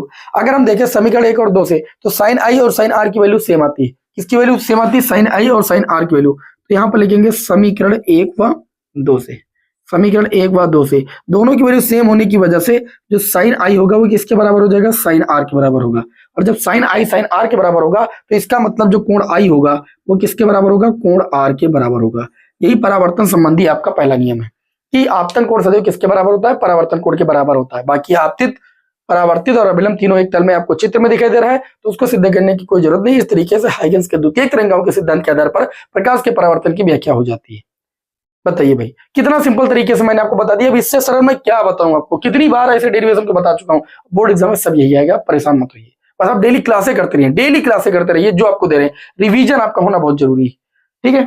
चलिए भाई अब आगे बढ़ते हैं, और आगे बढ़ने के बाद जो अगला क्वेश्चन है इसी के अथवा पार्ट में, इसमें दिया गया रदरफोर्ड के अल्फा कण प्रकीर्णन प्रयोग के सबसे प्रमुख निष्कर्ष का उल्लेख कीजिए। सबसे प्रमुख निष्कर्ष का आपको उल्लेख करना है। तो रदरफोर्ड ने अल्फा कण के प्रकीर्णन प्रयोग में अपने क्या बताया, मैं बोल रहा हूं, आप लोग ध्यान से सुनिएगा। आप सभी लोगों को पता है नाभिक परमाणु, नाभिक की संरचना जानने के लिए, है ना, नाभिक की संरचना जानने के लिए 1911 ईस्वी में रदरफोर्ड साहब ने क्या किया था, जो क्या कहते हैं रेडियो एक्टिव तत्व पोलोनियम था, उससे निकलने वाले अल्फा कणों की बारीक किरण पुंज को स्वर्ण पत्र की पतली पन्नी से टकराया था, और जब स्वर्ण पत्र की पतली पन्नी से उस बारीक किरण पुंज को टकराया था तो उन्होंने देखा था कि कुछ अल्फा कण जो है वो बिना विचलित हुए सीधे मार्ग पर सीधे निकल जाते हैं। इस आधार पर रदरफोर्ड साहब ने यह कहा कि परमाणु का अधिकांश भाग खोखला है। सबसे पहले निष्कर्ष उन्होंने यह देखा कि अधिकांश अल्फा कण जो होते हैं वो क्या होते हैं, बिना टकराए हुए सीधे निकल जाते हैं। तो इस बात से उन्होंने निष्कर्ष निकाला कि परमाणु का अधिकांश भाग खोखला है। कुछ कणों को देखा कि जो अल्फा कण है वो क्या 90 डिग्री से अधिक या 90 डिग्री से कम कोण पर प्रकीर्णित होते हुए उन्हें दिखे। तो उन्होंने सोचा कि भाई अल्फा कण भी धनावेशित है और नाभिक भी धनावेशित होगा, तभी जो है वो क्या हुआ, प्रकीर्णित हुआ। तो उन्होंने ये सिद्ध किया कि इसकी परमाणु के केंद्र में एक धनावेशित भाग है, ठीक है, तभी अल्फा कण क्या हुआ भाई, प्रकीर्णित हुआ। दूसरा निष्कर्ष उनका यह था। और तीसरा जो प्रमुख निष्कर्ष था वो ये था, क्या था, देखा कि 20,000 अल्फा कणों में लगभग एक अल्फा कण अपने मार्ग से वापस लौट आता है। इसका मतलब उन्होंने बताया कि परमाणु का जो संपूर्ण द्रव्यमान है उसके केंद्र में निहित है और उसी को हम सभी लोग क्या कहते हैं, नाभिक कहते हैं। तो ये उनके 3 निष्कर्ष थे रदरफोर्ड के अल्फा कण प्रकीर्णन प्रयोग के। अब इसी में क्वेश्चन और भी आपसे पूछा गया है कि समस्थानिक, समभारिक, समन्यूट्रॉनिक नाभिकों को परिभाषित कीजिए। अब मैं आप लोगों को यहां पर चलिए बताते हैं नाभिकों का वर्गीकरण एक तरीके से हम लोग कह सकते हैं। ये आपका होगा क्वेश्चन नंबर भैया 7 का अथवा पार्ट। तो समस्थानिक क्या होते हैं, जानते हैं सब लोग अच्छे से, और उसके बाद समभारिक और उसके बाद समन्यूट्रॉनिक, इसमें न्यूट्रॉनों की संख्या समान हो। तो 1 हो गया, 2 हो गए, 3 हो गए। समस्थानिक, समभारिक और समन्यूट्रॉनिक। समस्थानिक में एक ही तत्व के ऐसे नाभिक जिनके परमाणु क्रमांक क्या हो, समान हो, क्या कहलाता है, समस्थानिक। समस्थानिक में याद रखिएगा एक ही तत्व के वे परमाणु जिनके परमाणु क्रमांक क्या हो, समान हो और द्रव्यमान संख्या क्या हो, भिन्न भिन्न हो, परमाणु भार भिन्न भिन्न हो, जिसको हम परमाणु भार भी कहते हैं, तो वे क्या कहलाते हैं, समस्थानिक कहलाते हैं। समस्थानिक में आप सभी लोग जैसे प्रोटियम है, ड्यूटीरियम है और ट्राइटियम है, ये क्या है, समस्थानिक ही तो है। तो समस्थानिक में आप सभी लोग लिख सकते हैं एक ही तत्व के वे ऐसे परमाणु जिनके परमाणु क्रमांक समान और द्रव्यमान संख्या है, परमाणु भार भिन्न भिन्न हो, वे क्या कहलाते हैं, समस्थानिक कहलाते हैं। समस्थानिक में उदाहरण सबसे मेन क्या है, उदाहरण में आप सभी लोग लिख सकते हैं 1H1, 1H2 deuterium, 1H3 protium, ठीक है, ये क्या है, एक दूसरे के समस्थानिक है। समस्थानिक में और भी लिख सकते हैं जैसे कार्बन 6C12, 6C13, 6C14, ये भी आप देखेंगे तो इसमें क्या है, परमाणु क्रमांक समान है और एक ही तत्व के परमाणु के नाभिक है, अतः ये क्या है, समस्थानिक है। अब बात करें समभारिक की, तो समभारिक में ये नहीं बोला गया कि एक ही तत्व के परमाणु, उन्होंने बोला गया कि विभिन्न तत्वों के वे नाभिक जिनकी द्रव्यमान संख्या अर्थात परमाणु भार समान हो और परमाणु क्रमांक क्या हो, भिन्न भिन्न हो, वे क्या कहलाते हैं, समभारिक। मतलब भार समान हो, परमाणु भार समान हो, उसे क्या कहते हैं, समभारिक। समभारिक में आप उदाहरण लिख सकते हैं जैसे 18 आर्गन, जिसको आर्गन आप बोलते हैं, 18 आर्गन 40, वाह, आप लिख सकते हैं 20 Ca40।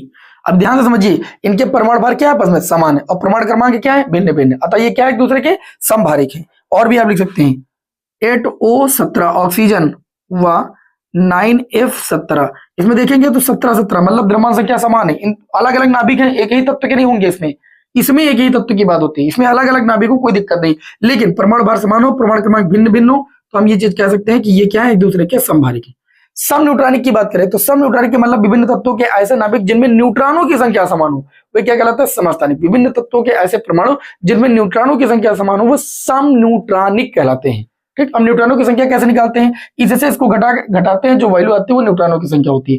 आपके सामने कुछ उदाहरण लिखते हैं, मेन चीज क्या है, मेन है आपका उदाहरण। तो समन्यूट्रॉनिक में उदाहरण आप लोग लिख सकते हैं जैसे 1H3 मतलब प्रोटियम तथा हीलियम नाभिक, ठीक है, 2He4। अब ये कैसे आपका समन्यूट्रॉनिक है, ध्यान से समझिएगा। इसमें आपको निकालना न्यूट्रॉनों की संख्या, तो नंबर ऑफ न्यूट्रॉनों की जब संख्या आप निकालेंगे तो देखिए 3 से 1 को घटाएंगे, कितना आएगा, 3 - 1 करेंगे 2 आएगा, और इसमें भी हम निकालेंगे 4 से 2 को, मतलब परमाणु भार से परमाणु क्रमांक को जब घटाते हैं तो न्यूट्रॉनों की संख्या आपको पता चल जाती है। क्यों, क्योंकि भैया परमाणु क्रमांक जो होता है प्रोटॉनों की संख्या के बराबर होता है, और जो द्रव्यमान संख्या होती है नाभिक में स्थित प्रोटॉनों न्यूट्रॉनों की संख्या का योग होती है। तो जब आप घटाएंगे इलेक्ट्रॉनों की संख्या प्रोटॉनों की संख्या के बराबर भी होती है, तो जब आप परमाणु भार से परमाणु क्रमांक घटाएंगे तो किसकी वैल्यू आएगी, न्यूट्रॉनों की संख्या ही तो आएगी। तो मैं देख रहा हूं कि 3 से घटा रहा हूं तो यहाँ पर भी 2 आ रहा है, यहाँ पर 4 से 2 घटा रहा हूं 2 आ रहा है, मतलब इन दोनों में जो न्यूट्रॉनों की संख्या वो कितनी, 2 है, और समान है न्यूट्रॉनों की संख्या, अतः एक दूसरे के क्या है, समन्यूट्रॉनिक है। क्या है, एक दूसरे के समन्यूट्रॉनिक है। दूसरा उदाहरण आपके सामने लिखे देते हैं 18O17 तथा समभारिक में ये भी लिख सकते हैं हम आपके सामने 9 फ्लोरीन 17। ये अभी मैंने आपके सामने उदाहरण भी लिखा। ये समभारिक भी है और सम न्यूट्रॉनिक भी है। देखिए कैसे भाई, 17 से आप 8 घटाएंगे, नहीं होगा, नहीं होगा, नहीं होगा, हो जाएगा। अच्छा, ये थोड़ा सा त्रुटि है इसमें। त्रुटि क्या है, आपको यहाँ पर 16 की जगह 16 करना है। अब ये आप एक दूसरे के सम न्यूट्रॉनिक हो सकते हैं। भाई इसमें भी 8 बचेगा और 17 से 9 घटाओगे 8 बचेगा, तो इसमें दोनों में न्यूट्रॉनों की संख्या क्या हो जाएगी, 8 हो जाएगी। जब दोनों में न्यूट्रॉनों की संख्या सेम है, अतः एक दूसरे के क्या कहलाएंगे, आपके सम न्यूट्रॉनिक कहलाएंगे। क्या कहलाएंगे, सम न्यूट्रॉनिक। तो समस्थानिकों का नाभिकों का वर्गीकरण पूछा जाए तो अभी कह सकते हैं परमाणु क्रमांक और द्रव्यमान संख्या के आधार पर नाभिक को दो भागों में बांटा गया। एक नाभिकों को दो भागों में बांटा गया, समस्थानिक और समभारिक। अगर ये कहेगा कि परमाणु क्रमांक और द्रव्यमान संख्या या परमाणु भार के आधार पर नाभिकों को कितने भागों में बांटा गया, तो दो ही भाग आप बताएंगे, समस्थानिक और समभारिक। सम न्यूट्रॉनिक जो होता है वो परमाणु द्रव्यमान संख्या से परमाणु क्रमांक को घटा करके न्यूट्रॉनों की संख्या ज्ञात की जाती है। ठीक, नाभिकों के वर्गीकरण में ये नहीं था, लेकिन इसमें अब आया समस्थानिकों के नाभिकों के वर्गीकरण में, तो आपको ये भी तीनों लिखना पड़ेगा। अच्छा, इसमें इतना ही नहीं पूछा गया, इस प्रश्न में और भी कुछ पूछा गया आपसे। ये पूछा गया है कि एक परमाणु द्रव्यमान मात्रा के समतुल्य ऊर्जा जूल व मिलियन इलेक्ट्रॉन वोल्ट में ज्ञात कीजिए, और एक यू यानी एक एटॉमिक मास यूनिट, उसको शॉर्टकट में यू से भी लिखा जाता है, 1.66 × 10⁻27 kg के बराबर होता है। ये वैल्यू आपको दी गई है, तो मैं आपको अच्छी बता दूं। देखिए, एक एटॉमिक मास यूनिट जिसको आप सभी लोग कहते हैं एक परमाणु द्रव्यमान मात्रा, कार्बन परमाणु के 12वें भाग के, देखिए यहाँ पर 1/12 12वां भाग होता है, 12 बटे कितना हो जाता है, n। 12 से 12 कैंसिल हो जाता है, ये परिभाषा से मैंने लिखा है। 1/n की वैल्यू होती है 6.023 × 10 की पावर कितना भाई, -23 करके कुछ होती है, या 27 करके कुछ होती है, मुझे याद नहीं, 23 ही होती है शायद। ये होती है आपकी अवोगाद्रो संख्या। ठीक है, जब इसको भाग करोगे तो 1.66 × 10 की घात -27 kg आएगा। मतलब एक AMU की जो वैल्यू आती है किलोग्राम में, वो 1.66 × 10 की घात -27 kg आती है। ऐसा प्रश्न ने भी बोला है, मैंने निकाल के दिखा दिया। अब इसी वैल्यू को आप सभी को जूल में निकालना है और मिलियन इलेक्ट्रॉन वोल्ट में निकालना है। तो नाउ अब हम सभी लोग क्या करते हैं, आइंस्टीन का समीकरण लगाते हैं। कौन सा समीकरण लगाते हैं, डेल्टा ई बराबर लगाते हैं डेल्टा एम गुणे में सी स्क्वायर। क्या लगाते हैं, डेल्टा एम गुणे में सी स्क्वायर।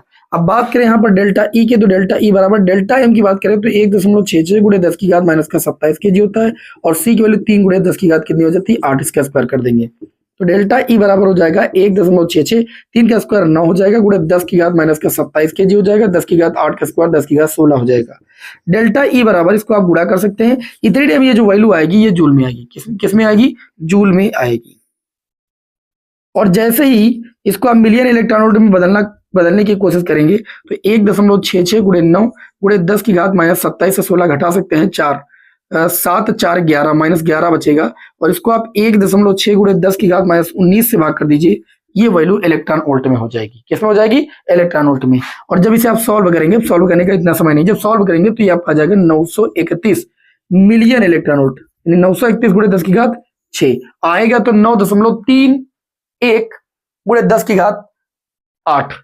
ठीक है, कितना आएगा, 10 की घात 8 करके आएगा, लेकिन दशमलव को जब 2 अंक आगे बढ़ाएंगे तो मिलियन इलेक्ट्रॉन वोल्ट में हो जाएगा, 10 की घात 6 हो जाएगा।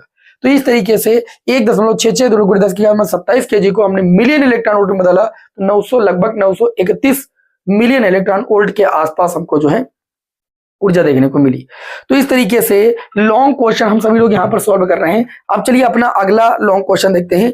अगला जो क्वेश्चन, क्वेश्चन नंबर 8, स्वपीरियड और अन्योन्य पीरियड में अंतर समझाते हुए स्वपीरियड गुणांक और अन्योन्य पीरियड गुणांक की परिभाषा दीजिए। साथ में न्यूमेरिकल भी आपका दिए गए। ध्यान से समझिएगा, बहुत ही बढ़िया प्रश्न मैं आप सभी लोगों के समझ ले रहा हूँ। सर आप करो भाई, ये सारे जो प्रश्न हैं कितने नंबर वाले हैं, सब 5-5 नंबर वाले हैं।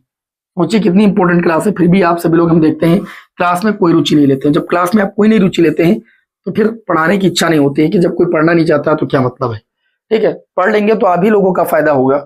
समझ रहे हो कि नहीं समझ रहे हो। आगे देखिए, इसमें अगला जो क्वेश्चन है वो एक क्वेश्चन कहता है कि स्वपीरियड और अन्योन्य पीरियड में अंतर समझाइए। पहले ये क्वेश्चन नंबर 8 है। तो अगर बात करें स्वपीरियड, तो स्वपीरियड की घटना आप लोगों ने पढ़ी, तो स्वपीरियड व अन्योन्य पीरियड में अंतर, मैं अंतर बोलता हूं तो उत्तर मैं आप लोगों की स्क्रीन पर दे देता हूं। देखिए स्वपीरियड क्या होता है, 100 पीरियड में स्वयं उसी कुंडली में धारा परिवर्तन करने पर या फ्लक्स में परिवर्तन करने पर उसमें एक प्रेरित विद्युत वाहक बल उत्पन्न होता है। जबकि अन्योन पीरियड क्या होता है, अन्योन पीरियड में पास पास रखी दो कुंडलियां होती हैं और एक कुंडली में धारा के मान में परिवर्तन करते हैं और दूसरी कुंडली में एक प्रेरित विद्युत वाहक बल उत्पन्न हो जाता है। तो इस घटना को हम लोग कहते हैं अन्योन पीरियड। तो सीधा सा मतलब यह है कि 100 पीरियड में उसी कुंडली में धारा के मान में परिवर्तन करने पर एक प्रेरित विद्युत वाहक बल उत्पन्न होता है, जबकि अन्योन पीरियड की घटना में पास रखी दो कुंडलियां होती है और एक कुंडली में धारा के मान में परिवर्तन करते हैं तो दूसरी कुंडली में एक प्रेरित विद्युत वाहक बल उत्पन्न हो जाता है। इस घटना को हम सभी लोग अन्योन प्रेरण कहते हैं और ट्रांसफार्मर इसी अन्योन प्रेरण के सिद्धांत पर कार्य करता है। चौक कुंडली स्व प्रेरण के सिद्धांत पर कार्य करती है। ठीक, तो ये हो गया स्व प्रेरण और अन्योन प्रेरण में संबंध अंतर। आगे प्रश्न में बोला गया है कि स्व प्रेरण गुणांक, अगर हम स्व प्रेरण गुणांक की बात करें, स्व प्रेरण गुणांक, तो स्व प्रेरण गुणांक को परिभाषा बताए, एल बराबर आपका होता है ई बटे में delta I by delta T, है ना। अच्छा, यहां पर ध्यान समझिएगा, यदि धारा परिवर्तन की दर यानी delta I by delta T बराबर 1 एम्पियर प्रति सेकंड हो, कितना हो, 1 एम्पियर प्रति सेकंड हो, तो जो एल होता है स्व प्रेरण गुणांक होता है वो उसी कुंडली में उत्पन्न प्रेरित विद्युत वाहक बल के बराबर होता है। इसकी परिभाषा बन गई कि किसी कुंडली का स्व प्रेरण गुणांक वो उसी कुंडली में उत्पन्न प्रेरित विद्युत वाहक बल के बराबर होता है जबकि उसमें धारा परिवर्तन की दर 1 एम्पियर प्रति सेकंड हो। तो उसे क्या कहते हैं भाई, स्व प्रेरण गुणांक। समझ गए, किसी कुंडली का स्व प्रेरण गुणांक उस कुंडली में उत्पन्न प्रेरित विद्युत वाहक बल के बराबर होता है जबकि उस कुंडली में धारा परिवर्तन की दर 1 एम्पियर प्रति सेकंड हो। बात करें यहां पर अन्योन प्रेरण गुणांक की, किसकी, अन्योन प्रेरण गुणांक की। इसकी भी परिभाषा आपको ऐसे ही देना है, अन्योन प्रेरण गुणांक। अन्योन प्रेरण गुणांक को एम से लिखते हैं, एम बराबर आपका होता है माइनस का E2 अपान में delta I1 by delta T. भाई इसमें पास पास दो कुंडलियां रखी होती है और एक कुंडली में धारा के मान में परिवर्तन करते हैं तो पास रखी दूसरी कुंडली में एक प्रेरित विद्युत वाहक बल उत्पन्न हो जाता है। ठीक है, तो जो पास रखी दूसरी कुंडली में प्रेरित विद्युत वाहक बल उत्पन्न हो रहा है वो पहली कुंडली में फ्लक्स परिवर्तन की वजह से तो हो रहा है, धारा परिवर्तन की वजह से तो हो रहा है। तो सीधी सी बात है, यदि यहां पर ध्यान से समझिएगा, यहां पर भी delta I1 by delta T यानी पहली कुंडली में धारा परिवर्तन की दर 1 एम्पियर प्रति सेकंड हो, कितनी हो, 1 एम्पियर प्रति सेकंड हो, तो जो अन्योन प्रेरण गुणांक होगा वो द्वितीय कुंडली में उत्पन्न प्रेरित विद्युत वाहक बल के बराबर होगा। देखिए मैं यहां पर मैंने इसको लिख दिया था। तो परिभाषा आपकी हो जाएगी, अगर दो कुंडलियां पास पास रखी हैं और एक कुंडली में हम लोग धारा के मान में परिवर्तन करते हैं और पास रखी दूसरी कुंडली में एक प्रेरित विद्युत वाहक बल उत्पन्न होता है तो इसे कहते हैं अन्योन प्रेरण। तो हम ये चीज कह सकते हैं कि किसी कुंडली का जो अन्योन प्रेरण गुणांक होता है वह द्वितीय कुंडली, यहां E2 होगा, द्वितीय कुंडली में उत्पन्न विद्युत वाहक बल के बराबर होता है जबकि प्राथमिक कुंडली में धारा परिवर्तन की दर 1 एम्पियर प्रति सेकंड होनी चाहिए। बहुत ही सिंपल था। अब इसी में आप लोगों से एक और क्वेश्चन पूछा गया न्यूमेरिकल लगा करके, 5 नंबर में इतनी बात पूछी जाती है कि 100 सेंटीमीटर स्क्वायर क्षेत्रफल, मतलब ए बराबर आपको दिया गया 100 सेंटीमीटर स्क्वायर, ए बराबर हो जाएगा 100, 1 सेंटीमीटर बराबर 10 की घात माइनस 2, इसका स्क्वायर कर देंगे, ये मीटर स्क्वायर में हो जाएगा। ए बराबर आ जाएगा 10 की घात माइनस 2 मीटर स्क्वायर, क्योंकि 100 को 10 की घात 2 ले सकते हैं, 10 की घात माइनस 4, 10 की घात माइनस 2 ही आएगा। फिर आगे दिया गया आपसे समतल कुंडली 2 वेबर प्रति मीटर स्क्वायर के चुंबकीय क्षेत्र, मतलब बी का मान दिया गया है 2 वेबर प्रति मीटर स्क्वायर के चुंबकीय क्षेत्र में 20 रेडियन प्रति सेकंड के कोणीय वेग से घूम रही है। कोणीय वेग ओमेगा बराबर दिया 20 रेडियन प्रति सेकंड, क्या दिया, रेडियन प्रति सेकंड के कोणीय वेग से घूर्णन गति कर रही है। कुंडली में अधिकतम प्रेरित विद्युत वाहक बल, अधिकतम प्रेरित विद्युत वाहक बल को E0 से प्रदर्शित करते हैं और E0 बराबर होता है NBA ओमेगा। ठीक है, तभी तो E बराबर E0 sin ओमेगा टी आया था। अब देखिए यहाँ पर E0 की वैल्यू निकालेंगे तो n की वैल्यू कितनी, फेरों की संख्या दी गई, फेरों की संख्या आपको दी गई, नहीं दी गई, छोड़ी, नहीं दी गई तो 1 रखिए। बी की वैल्यू कितनी दी गई, 2, ए की वैल्यू कितनी दी गई 10 की घात माइनस 2, ओमेगा की वैल्यू कितनी दी गई 20, गुणा कर लीजिए, E0 बराबर आ जाएगा 20 दूना 40, 40 गुणे 10 की घात माइनस 2, इसका मतलब 0.4 वोल्ट। कितना आंसर आएगा, 0.4 वोल्ट आएगा। बताइए भाई बात समझ में कि नहीं समझ में। तो ये था क्वेश्चन नंबर 8। अब हम लोग बढ़ते हैं क्वेश्चन नंबर 9 की ओर। मैं उम्मीद कर रहा हूं कि जितने भी क्वेश्चन आप लोगों को यहाँ पर हम करा रहे हैं लॉन्ग वाले क्वेश्चन, ये आप सभी लोगों को समझ में आ रहे होंगे। थोड़ा स्पीड में भी बता रहे हैं क्योंकि बहुत ज्यादा क्लासें आप सभी लोगों को हम प्रोवाइड कर चुके हैं। जो विद्यार्थी लगातार क्लासें कर रहे हैं उनको तो तुरंत समझ में आ जाता होगा। चलिए भाई आगे अब हम लोग बढ़ते हैं। सभी लोग क्लास को लाइक कर दें और चैनल पर नए तो सब्सक्राइब जरूर कर लें, ठीक है, जिससे क्लासों का नोटिफिकेशन तो भैया आप लोगों को मिलता रहे। चलिए अब बढ़ते हैं क्वेश्चन नंबर 9 की ओर। क्वेश्चन नंबर 9 की ओर। ये क्वेश्चन नंबर 9 भी रिपीटेड है आपका क्वेश्चन। क्वेश्चन नंबर 9, इसमें बोला गया कि ठोसों में ऊर्जा बैंड के आधार पर चालक, अर्धचालक और कुचालक में अंतर की व्याख्या कीजिए। देखिए ठोसों में चालक की व्याख्या जब ऊर्जा बैंड के आधार पर करते हैं तो उसमें जो चालन बैंड होता है, ये ऊपर वाला हो गया चालन बैंड, और जो संयोजी बैंड होता है, इनके बीच जो वर्जित ऊर्जा अंतराल होता है, एनर्जी गैप होता है, वो लगभग नगण्य होता है। कितना होता है? नगण्य होता है। ये चालक पदार्थों की बात करते हैं, जैसे आपका हो गया लोहा हो गया, चांदी हो गया, सोना हो गया, ये सब चालक पदार्थ। अचालक पदार्थों में क्या होता है? अचालक पदार्थों में जो चालन बैंड होता है और जो संयोजी बैंड होता है, चालन बैंड और संयोजी बैंड के बीच जो एनर्जी गैपिंग होती है, ये वाली वर्जित ऊर्जा अंतराल, ये लगभग कितना होता है? 3.3 इलेक्ट्रॉन वोल्ट के आसपास होता है, मतलब 3 इलेक्ट्रॉन वोल्ट से अधिक होता है। हीरे के लिए तो ये 6 इलेक्ट्रॉन वोल्ट के आसपास होता है। तो इसमें जो एनर्जी गैप होती है चालन बैंड और संयोजी बैंड की भी जो सबसे अधिकतम पाई जाती है। ये ऊर्जा बैंड के आधार पर अचालक की परिभाषा हो गई। अचालक में आप लोग लिख सकते हैं जैसे आपका हो गया लकड़ी हो गया, रबड़ हो गया, इस तरीके से अचालक पदार्थ या कुचालक पदार्थ भी कहते हैं। तो ये आपका हो गई बात अचालक की। ऊर्जा बैंड के आधार पर अगर अर्धचालक की बात करें, सेमीकंडक्टर की बात करें, अर्धचालक की, तो अर्धचालक में क्या होता है? जो संयोजी बैंड होते हैं और जो चालन बैंड होते हैं, इनके बीच जो वर्जित ऊर्जा अंतराल होता है, संयोजी बैंड और जो चालन बैंड होते हैं अर्धचालक में, इनके बीच जो एनर्जी गैप होती है वो लगभग 1.1 इलेक्ट्रॉन वोल्ट के आसपास होती है। कितनी होती है? 1.1 इलेक्ट्रॉन वोल्ट के आसपास होती है। मतलब ये जो एनर्जी गैप होता है ये बहुत ज्यादा तो नहीं होता है। अगर इसका हम ताप बढ़ा दें, क्या कर दे भाई? ताप बढ़ा दे, तो संयोजी बैंड के इलेक्ट्रॉन जो होते हैं अर्धचालक में वो चालन बैंड में चले जाते हैं और अर्धचालक में धारा का प्रवाह शुरू हो जाता है, मतलब धारा में चालकता शुरू हो जाती है, धारा प्रवाहित होने लगती है। लेकिन आप अगर ये सोचें कि चालक पदार्थों से ज्यादा धारा प्रवाहित होती है तो ऐसा नहीं होता इसमें, ठीक है।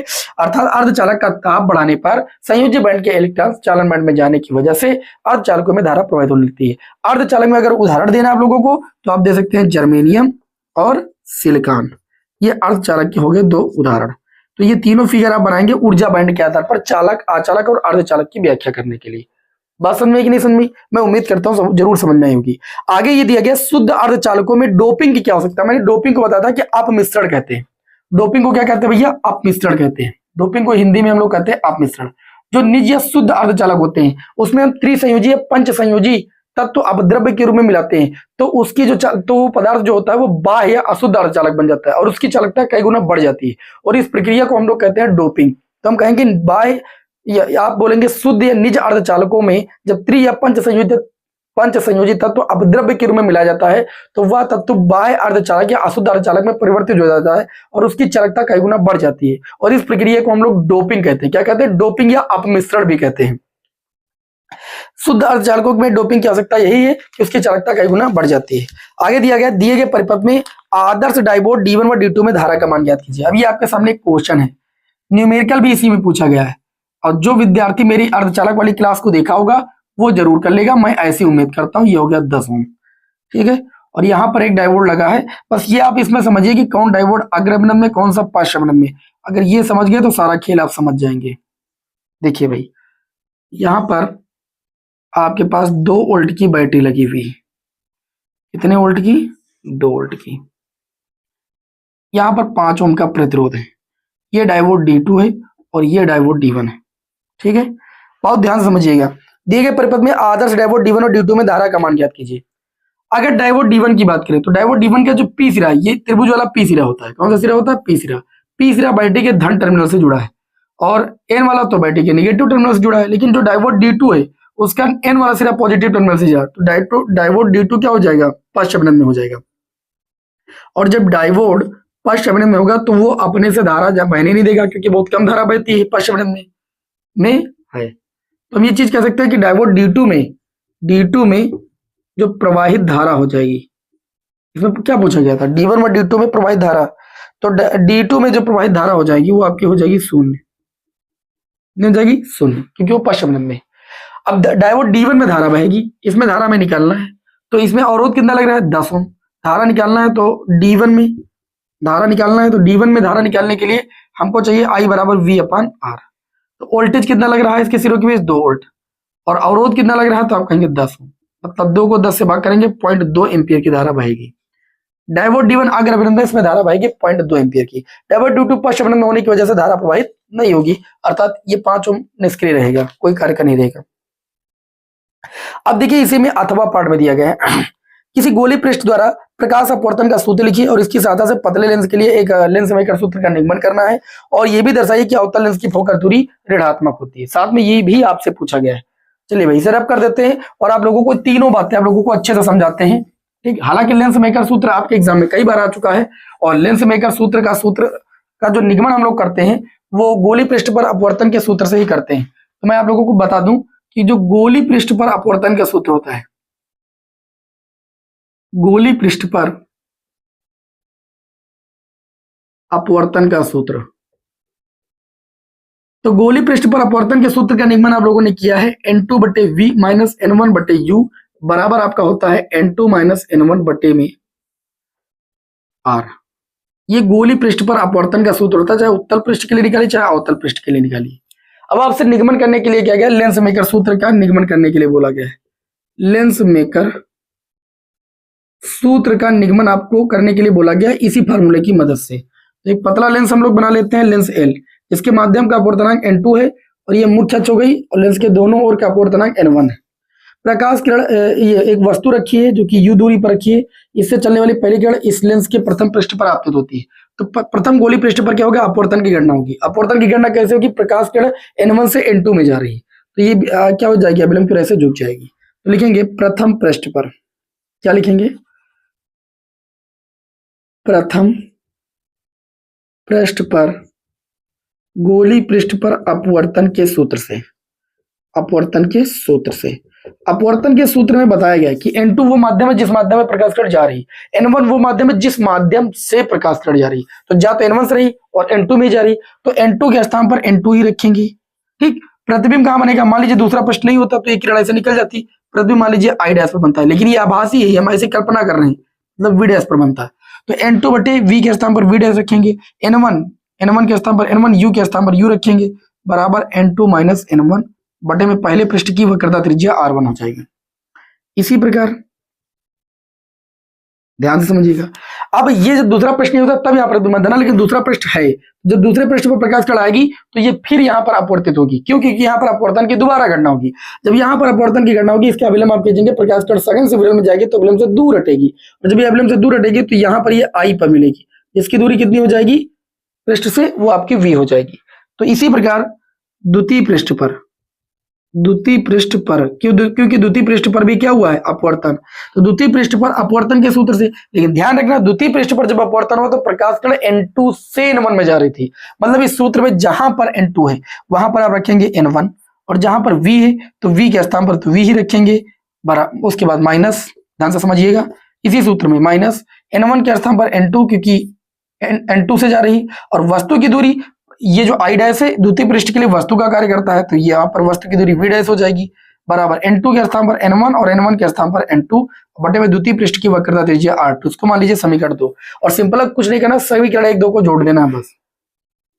तो लिखेंगे समीकरण 1 प्लस 2 से, जैसे ही आप समीकरण 1 और 2 को जोड़ते हैं तो ये N2 बटे V डैश से ये N2 बटे V डैश कैंसिल हो जाता है, इन दोनों में N1 कॉमन मिल जाएगा, और जब N1 कॉमन मिल लोगे तो बचेगा 1 बटे V माइनस 1 बटे U, ये आपका बचेगा, बराबर इन दोनों में RHS को जब जोड़ोगे और कॉमन ले लोगे N2 माइनस N1, कितना कॉमन ले लोगे N2 माइनस N1, तो ये आपका हो जाएगा 1 बटे R1 माइनस 1 बटे R2। N1 को उधर लेकर जाओगे 1 बटे V माइनस 1 बटे U बराबर, ये आपका हो जाएगा N2 बटे में N1 माइनस N1 बटे में N1, ठीक, और ये हो जाएगा 1 बटे R1 माइनस 1 बटे R2, ये हो जाएगा 1 बटे V माइनस 1 बटे U बराबर N2 बटे N1 के स्थान पर आपका N हो जाएगा। मान लीजिए विरल माध्यम के सापेक्ष सघन माध्यम का अपवर्तन अगर N हो तो N2 बटे N1 के स्थान पर N हो जाएगा, माइनस N1 से N1 कैंसिल हो जाएगा, 1 हो जाएगा, 1 बटे R1 माइनस 1 बटे R2। सभी को पता है ये किसके बराबर होता है, 1 बटे F के, 1 बटे F बराबर हो जाएगा N माइनस 1, 1 बटे R1 माइनस 1 बटे R2। इस तरीके से हमने लेंस मेकर सूत्र का निगमन कर दिया।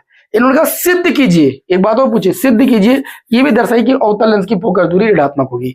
तो यहाँ पर अगर हम बात करें अवतल लेंस के लिए, एक कंडीशन पूछा गया बस, अवतल लेंस की फोकस दूरी ऋणात्मक आपको सिद्ध करनी है। तो अवतल लेंस के लिए आप हेडिंग डाल लेना, क्या हेडिंग डालेंगे, अवतल लेंस के लिए। अवतल लेंस के लिए आप हेडिंग डाल लेना। अवतल लेंस के लिए जो दोनों पृष्ठों की वक्रता त्रिज्या होंगी वो कितनी कितनी होंगी। देखिए अवतल लेंस अगर होगा तो ये ऐसे अवतल लेंस बनेगा। पहले पृष्ठ की वक्रता त्रिज्या इधर होगी, मतलब R1 की वैल्यू कितनी होगी, तो आप कहेंगे -R। और R2 के लिए दूसरे पृष्ठ की वक्रता त्रिज्या इधर होगी, R2 की वैल्यू +R ले सकते हैं, क्योंकि वक्रता त्रिज्या तो दोनों के बराबर होंगे। चिन्ह के साथ आपको लेना बस। जब ये दोनों वैल्यू यहाँ पर रखेंगे तो जो फोकस दूरी आएगी, मैं आपके सामने डायरेक्ट बता दे रहा हूँ भैया, R1 के स्थान पर -R रखेंगे, R2 के स्थान पर +R रखेंगे, माइनस माइनस जोड़ेगा, चिन्ह माइनस के रहेगा, मतलब जो फोकस दूरी आएगी वो आपकी ऋणात्मक ही आएगी। अतः हम लोग ये चीज कह सकते हैं कि अवतल लेंस की जो फोकस दूरी होती है वो ऋणात्मक होती है।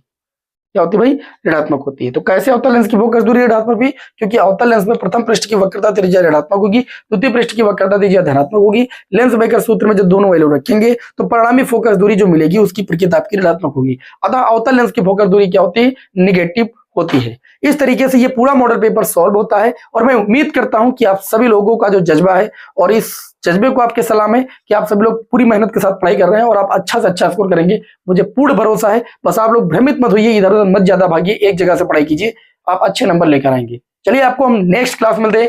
जय हिंद, वंदे मातरम।